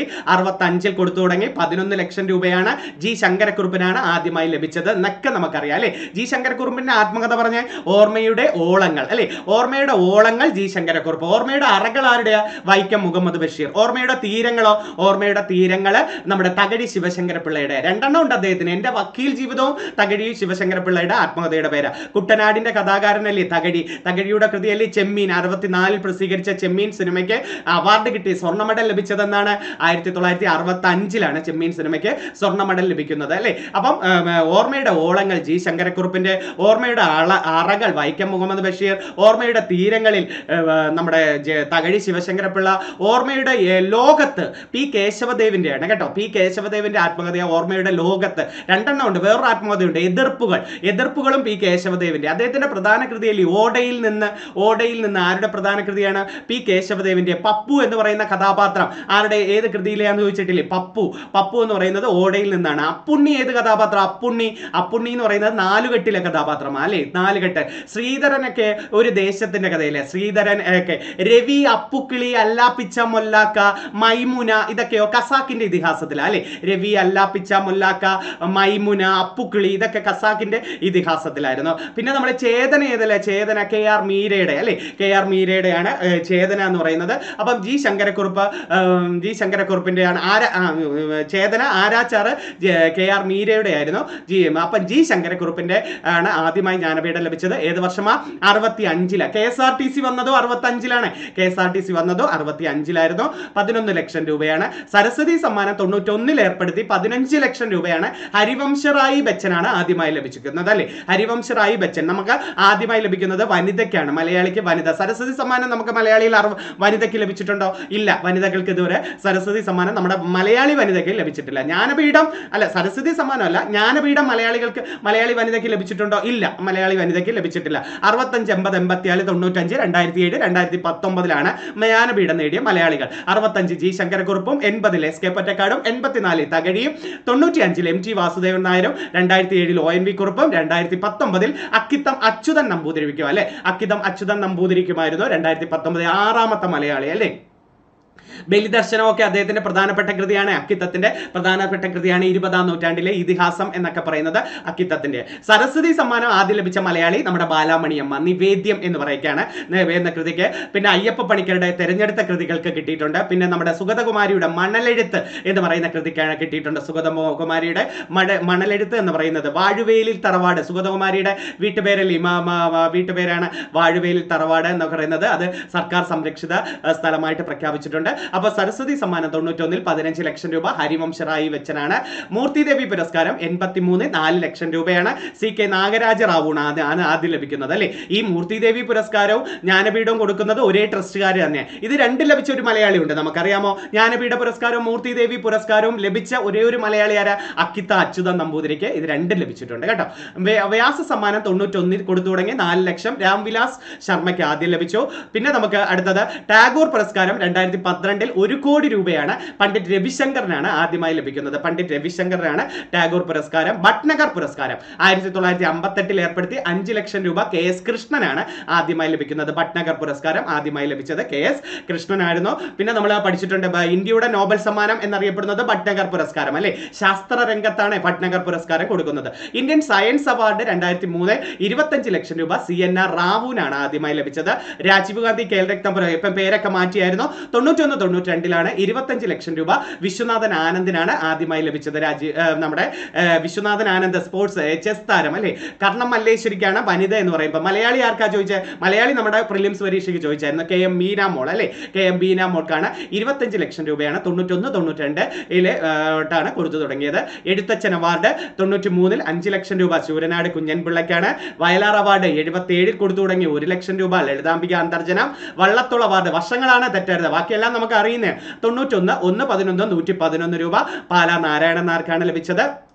ഓടക്കുഴൽ അവാർഡ് 69 30,000 രൂപ വെണ്ണിക്കുളം ഗോപാലക്കുറുപ്പ്. ചീരാമ കവിയാണ് യഥാർത്ഥത്തിൽ എന്ന് പറയുന്നുണ്ട്, അംഗീകരിച്ചത് വെണ്ണിക്കുളം ഗോപാലക്കുറുപ്പ്. ഓർത്ത് വെച്ചിരിക്കുക, ചീരാമ കവിയും കൂടെ ഓപ്ഷനിൽ മനസ്സിൽ വെച്ചിരിക്കുക. ഓക്കെ. മുട്ടത്തുവർക്കി അവാർഡ് 92 50,000 രൂപ OV വിജയനാണ് ആദ്യത്തെ മുട്ടത്തുവർക്കി അവാർഡ് ലഭിച്ചത്. OV വിജയന്റെ തൂലികാനാമോ അല്ലെ ചിത്രാംഗത അല്ലെ. ചിത്രാംഗത എന്ന് വിളിക്കുന്നത് ഖസാക്കിന്റെ ഇതിഹാസം, ധർമ്മപുരാണം, മധുരം ഗായതി അല്ലെ, ഗുരുസാഗരത്തിനൊക്കെ ഒത്തിരി അവാർഡുകൾ കിട്ടിയിട്ടുണ്ട്. ഗുരുസാഗരം ഇതൊക്കെ നമ്മുടെ OV വിജയന്റെ പ്രധാനപ്പെട്ട കൃതിയാണ്. തസ്രാക്കിന്റെ കഥാകാരൻ OV വിജയൻ. മുട്ടത്തുവർക്കി അവാർഡ്, മുട്ടത്തുവർക്കിയുടെ ഒരു കൃതി പറയാമോ? ഒരു കുടയും കുഞ്ഞുപങ്ങളും ആരുടെയായിരുന്നു? മുട്ടത്തുവർക്കിയുടെ. ഒരു കുടയും കുഞ്ഞുപങ്ങളും ആരുടെയെന്ന് ചോദിച്ചാൽ പ്രശസ്തമായ കൃതി മുട്ടത്തുവർക്കിയുടെ. സ്വാതി പുരസ്കാരം ഇതൊക്കെ പരീക്ഷയ്ക്ക് ചോദിക്കാം കേട്ടോ, ഇപ്പോഴത്തതൊക്കെ പഠിച്ചിട്ട് പോകണം. 97 1 ലക്ഷം രൂപയാണ് ചെമ്മാങ്കുടി ശ്രീനിവാസ അയ്യർക്കാണ് സ്വാതി പുരസ്കാരം ലഭിച്ചത്. ചെമ്മാങ്കുടി ശ്രീനിവാസ അയ്യർക്കാണ് സ്വാതി പുരസ്കാരം ലഭിച്ചത്. ഓക്കെ. കുറച്ച് നേരം കത്തിയടിച്ച് കുറേ ഇങ്ങനെ പ്രീവിയസ് പുതിയതായിട്ടൊന്നും കൊണ്ടുവന്നിട്ടില്ലെങ്കിലും ഇതുപോലെ ഇടയ്ക്കിടയ്ക്ക് തീർച്ചയായിട്ടും നിങ്ങളുടെ മുമ്പിലേക്ക് വരാം. എന്നാൽ പറ്റുന്നത് ഒരു സമയം പോലും വേസ്റ്റ് ആക്കാതെ നിങ്ങൾക്ക് വേണ്ടി തന്നിട്ടുണ്ട്. മനസ്സറിഞ്ഞ് പഠിക്കുക, നല്ല ആത്മവിശ്വാസത്തോടെ മുന്നേറുക. ഓക്കെ. വേറെ ഒന്നും നോക്കണ്ട, നിങ്ങൾ കൊച്ചു കുട്ടികളല്ല, നിങ്ങളുടെയാണ് ആവശ്യം എന്ന് വെക്കുക. വേറെ ഒരു കമ്പാരിസനോ ഇന്നയാൾ പഠിക്കുന്നെന്നോ ഇന്ന രീതിയിൽ പഠിക്കണമെന്നോ അങ്ങനെ നിങ്ങൾക്ക് എങ്ങനെ തോന്നുന്നോ അത് പഠിക്കുക. മനസ്സിന് എപ്പോഴെങ്കിലും വീഴ്ച പറ്റുമ്പോൾ തനിയെ ഉടരണം. വീണ് പോയാൽ പിടിച്ചിരുന്നേക്കാൻ ആരുമില്ല എന്നൊരു തോന്നൽ നിങ്ങൾക്കുണ്ടായാൽ മതി. അല്ലാതെ നിങ്ങൾ ഇന്നും നാളെ മറ്റന്നാളും ഒക്കെ സാറേ പഠിച്ചിട്ട് എനിക്ക് ബുക്ക് തുറന്നിട്ട് പറ്റുന്നില്ല സാറേ, 3 ദിവസമായിട്ട് ഒന്നും മനസ്സിലാവുന്നില്ല, തലയിൽ കയറുന്നില്ല, ഞാനങ്ങ് അടച്ചു വെക്കുകയാണ്, അങ്ങനെയൊക്കെ പറഞ്ഞിട്ട് എന്തു ചെയ്യാനാ? ഇത് ആർക്കാണ് ജോലി? ആർക്കാണ് പരീക്ഷ ഡേറ്റ് വന്നിരിക്കുന്നത്? അത് മാത്രം നിങ്ങൾ ചിന്തിച്ചാൽ മതി. എനിക്കാണോ പരീക്ഷ വന്നത്, അതോ അടുത്തിരിക്കുന്ന കുട്ടിക്കാണോ? നിങ്ങൾക്ക് ആഗ്രഹിച്ച് നിങ്ങൾ ഇറങ്ങി തിരിച്ചിട്ടുണ്ടെങ്കിൽ അത് നേടണം. ആ ഒരു മനസ്സിന്തി ചിന്തിച്ചാൽ മതി. വീട്ടിലൊക്കെ ഇഷ്ടം പോലെ പ്രശ്നങ്ങൾ വരാം. ജോലിക്ക് പോടാ എന്ന് പറയാം. വീട്ടിൽ ചിലപ്പോൾ എന്തെങ്കിലും ബുദ്ധിമുട്ട് വരാം. ചിലപ്പം വീട്ടിലെ സാഹചര്യങ്ങൾ, ലേഡീസിനാണെങ്കിൽ സാഹചര്യങ്ങൾ വളരെ കുറവായിരിക്കും, കൊച്ചു കുട്ടികളുള്ളവർ കാണാം. അല്ലെങ്കിൽ തന്നെ ചിലപ്പം വേറെ വേറെ ഏതെങ്കിലും സാഹചര്യങ്ങൾ കാണാം. അതൊക്കെ തരണം ചെയ്യുക. അതെങ്ങനെ തരണം ചെയ്യണമെന്ന് നിങ്ങൾ തനിയെ ചിന്തിക്കണം. നിങ്ങളാൽ ചിന്തിക്കുക. അല്ലെങ്കിൽ ചിലപ്പോൾ ഹസ്ബൻഡിന് ഇഷ്ടമല്ല സാറേ ഇത് പഠിക്കുന്നത്, അല്ലെങ്കിൽ കൊച്ചു ഞാൻ എടുക്കുന്ന ബുക്ക് തന്നെ അവക്ക് ബുക്ക് മേടിച്ചു കൊടുത്താലേ എൻ്റെ ബുക്ക് തന്നെ വേണം. ഇങ്ങനെയൊക്കെയുള്ള ഒത്തിരി എക്സ്ക്യൂസുകൾ നിങ്ങൾക്ക് ഉണ്ടായിരിക്കും. അതിനെയൊക്കെ എങ്ങനെയൊക്കെ മാനേജ് ചെയ്യാൻ തനിയെ നോക്കുക. അല്ലാതെ ഇന്ന സാറ് പറഞ്ഞിട്ടോ അല്ലെങ്കിൽ ഇന്ന ആൾ പറഞ്ഞിട്ടല്ല. ഇപ്പൊ ഇനി പരീക്ഷകൾ കടന്നു പോയി കഴിഞ്ഞാൽ ഈ LD ക്ലർക്കും ഈ LGS പരീക്ഷയും ഈ അസിസ്റ്റന്റ് ഗ്രേഡ് പരീക്ഷയൊക്കെ ഇനി എത്ര നാൾ, അത് കഴിഞ്ഞ് അന്നത്തെ കാലത്തെ വേക്കൻസികൾ എത്ര എന്നൊക്കെ നോക്കണ്ടേ. അപ്പൊ നല്ലൊരു റാങ്ക് നേടുക എന്നുള്ളതാണ് നിങ്ങളുടെ ലക്ഷ്യം. ആ ലക്ഷ്യത്തിൽ നിങ്ങൾ പൂർത്തീകരിക്കണമെങ്കിൽ അന്ന് മുതൽ നമ്മൾ പഠിക്കുന്നതിൽ ഒരു സിസ്റ്റമാറ്റിക് രീതി ഉണ്ടായിരിക്കണം. പഠിക്കുന്ന ടൈം ടേബിൾ ഉണ്ടാകണം. എഴുതി എന്തൊക്കെ റിവിഷൻ നടത്തണം, ഇനി എന്നാണ് റിവിഷൻ സെക്ഷൻ വരേണ്ടത്, ഇനി ഞാൻ കൂടുതൽ ശ്രദ്ധ കേന്ദ്രീകരിക്കുന്നത് ഏതിനാണ്. കെമിസ്ട്രിക്ക് പാടുണ്ടെങ്കിൽ കെമിസ്ട്രിയുടെ വിഷയം ഒന്നും കൂടെ നോക്കണം. കണക്കിന് മാർക്ക് കുറവാണെങ്കിലും കണക്കിൽ കൂടുതൽ ശ്രദ്ധിക്കണം. ഉള്ള 10 മാർക്കെങ്കിൽ 10 മാർക്ക് തെറ്റാതെ നോക്കണം. അതുപോലെ ഇംഗ്ലീഷുകൾ റിവിഷൻ നടത്തണം. എക്കണോമിക്സ്, IT മേഖല ഇതൊക്കെ കൂടുതൽ പഠിക്കുക. അല്ലാതെ വലിയ ചോദ്യങ്ങളായിരിക്കും, ഇങ്ങനെ ആയിരിക്കും എന്നുള്ളൊരു ചിന്താഗതിയുണ്ട്. ഇങ്ങനെ ആയിരിക്കും എന്ന് പറഞ്ഞിട്ട് നിങ്ങൾ ആരെങ്കിലും ഒരാളെങ്കിലും പിന്മാറിയിട്ടുണ്ടോ? ഇങ്ങനെയുള്ള പരീക്ഷകൾ ഇനി വരുന്നു, എന്നെ കൊണ്ട് നടക്കത്തില്ല എന്ന് പറഞ്ഞ് പിന്മാറിയിട്ടുണ്ടോ? ഇല്ലല്ലോ. അപ്പൊ നിങ്ങൾ എന്തിനെ നേരിടാൻ തയ്യാറായി അങ്ങ് പോയാൽ മതി. നല്ല രീതിയിൽ പഠിക്കുന്ന ഒത്തിരി പേരുണ്ട്. ഒത്തിരി പേരെ എനിക്ക് അറിയാവുന്നതാണ്. അവർ ഓരോരുത്തരോടും എനിക്ക് പറയുകയാണ്, നല്ല റാങ്കോട് കൂടി വെച്ചാൽ ഇപ്പോഴുള്ള ഈ ഒരു സമയത്ത് ഒരു കഷ്ടപ്പാടേ ഉള്ളൂ. കഷ്ടപ്പാട് എന്ന വേടിനോട് ഒരർത്ഥമില്ല. ഈ ഒരു സമയത്ത് നിങ്ങൾ പഠിക്കേണ്ട കടമ നിങ്ങൾ ചെയ്യുക. മാക്സിമം പഠിച്ച് മുൻപന്തിയിലെത്തുക. നല്ലൊരു റാങ്ക് നേടി ഒന്ന് സേഫ് ആക്കി കഴിഞ്ഞാൽ നിങ്ങൾക്ക് ജോലി ഉറപ്പാണ്. നല്ലൊരു ഉദ്യോഗ സ്വപ്നം കാണുക. നിങ്ങൾ ആഗ്രഹിച്ച് ഈ പഠിക്കാൻ ഇറങ്ങിയിരിക്കുന്ന എന്തിനാ? നല്ലൊരു ഗവൺമെന്റ് ജോലി. വേറൊരു മേഖലയുണ്ട്, പ്രൈവറ്റ് മേഖല. അവരോട്ട് പോകട്ടെ. നിങ്ങൾ എന്തുകൊണ്ട് ക്ലാസ് കേൾക്കുന്നു, ബുക്കുകൾ വായിക്കുന്നു, ഇത് നിങ്ങൾ ആഗ്രഹിക്കുകയാണ് ഒരു ഗവൺമെന്റ് ജോലി കിട്ടണോ? ആഗ്രഹിക്കുക, കിട്ടുക. അല്ലാതെ നമ്മളെ പഠിത്തത്തിന്റെ രീതിയോ ഒരു കമ്പാരിസനോ അവൻ ഭയങ്കരമായിട്ട് സ്കൂൾ തലം തൊട്ടേ പഠിക്കുന്നവനാണ്, എനിക്ക് ബുദ്ധിയൊന്നുമില്ല, ഇങ്ങനെ ഒന്നും തരംതിരിക്കേണ്ട. ബുദ്ധിയൊന്നും ഇല്ല എന്നുള്ള എല്ലാവർക്കും ഒരു ബുദ്ധിയുണ്ട്. നമ്മുടെ ബുദ്ധി നമുക്കറിയാലോ ഇത്രയേ ഉള്ളൂ എന്ന്. അപ്പോൾ അതിനെ കൂടുതൽ മോഡിഫൈ ചെയ്ത് കയറ്റി കൊണ്ടുവരുമ്പോഴത്തേക്ക് അങ്ങ് പഠിച്ചു പോകും കേട്ടോ. അപ്പോൾ നല്ല രീതിയിൽ പഠിക്കുക. കുറേ നല്ലൊരു കാര്യമായിട്ട് കുറേ റിവിഷൻ സെക്ഷൻ ആദ്യമേ ഞാൻ പറയുന്നത്, ഇടയ്ക്കൊക്കെ എന്തെങ്കിലുമൊക്കെ തെറ്റിപ്പോയിട്ടുണ്ടെങ്കിൽ ഒന്ന് ക്ഷമിച്ചിരിക്കണേ. വളരെ അപൂർവമാണ്. കൂടുതലും എല്ലാം ബുക്ക് നോക്കിയല്ലല്ലോ. ഇങ്ങനെ വളരെ ബുക്ക് നോക്കിയാണെങ്കിൽ നമുക്ക് പറഞ്ഞു പോകാം. എൻ്റെ മനസ്സിലേക്ക് വരുന്ന കുറേ കാര്യങ്ങളാണ് നിങ്ങളുടെ മുമ്പിലേക്ക് കൂടുതൽ ഞാൻ ഇട്ടത്. അതെല്ലാം ബേസിക്കുമാണ്, നിങ്ങൾ കേട്ടുള്ളതാണ്. ഓക്കെ, വെറുതെ ഫ്രീ കിട്ടുമ്പോഴോ കാറിലൊക്കെ പോകുമ്പോഴോ ഒക്കെ ഇന്ന് കേട്ടോണ്ടിരിക്കുക. അല്ലെങ്കിൽ ഫ്രീ കിട്ടുന്ന സമയത്ത് ഉറങ്ങാറാകുമ്പോൾ കട്ടിലേക്ക് കിടക്കുമ്പോൾ ഒന്ന് ചെവി കേട്ടോണ്ടിരിക്കുക. കുറച്ച് ഇമ്പോർട്ടൻ്റ് ആയിട്ട് ഇനിയും കുറച്ച് ദിവസം കൂടെ കഴിഞ്ഞ് നല്ലൊരു കൊച്ചു ടോപ്പിക്കുമായിട്ട് വീണ്ടും കാണാം. നമുക്ക് ഒരു പരിധി ഉണ്ടല്ലോ യൂട്യൂബിൽ എത്രമാത്രം ക്ലാസ് ഇടണമെന്ന്. അപ്പം മാക്സിമം എന്നാൽ പറ്റുന്നതൊക്കെ ഇമ്പോർട്ടൻ്റ് പരീക്ഷ അടുക്കുന്ന സമയത്ത് ഏറ്റവും പാടുള്ള ടോപ്പിക്ക് നിങ്ങൾ മെസ്സേജ് ഇട്ടാൽ ഇന്ന കൂടുതൽ മെസ്സേജ് ഇടുന്ന ടോപ്പിക്ക് സാറ് കൊണ്ടുവരണമെന്ന് പറഞ്ഞാൽ എന്നാൽ പറ്റുകയാണെങ്കിൽ തീർച്ചയായിട്ടും കൊണ്ടുവരാം. കുറേ നല്ല കാര്യങ്ങളുമായിട്ട് വീണ്ടും കാണാം. നന്ദി, നമസ്കാരം.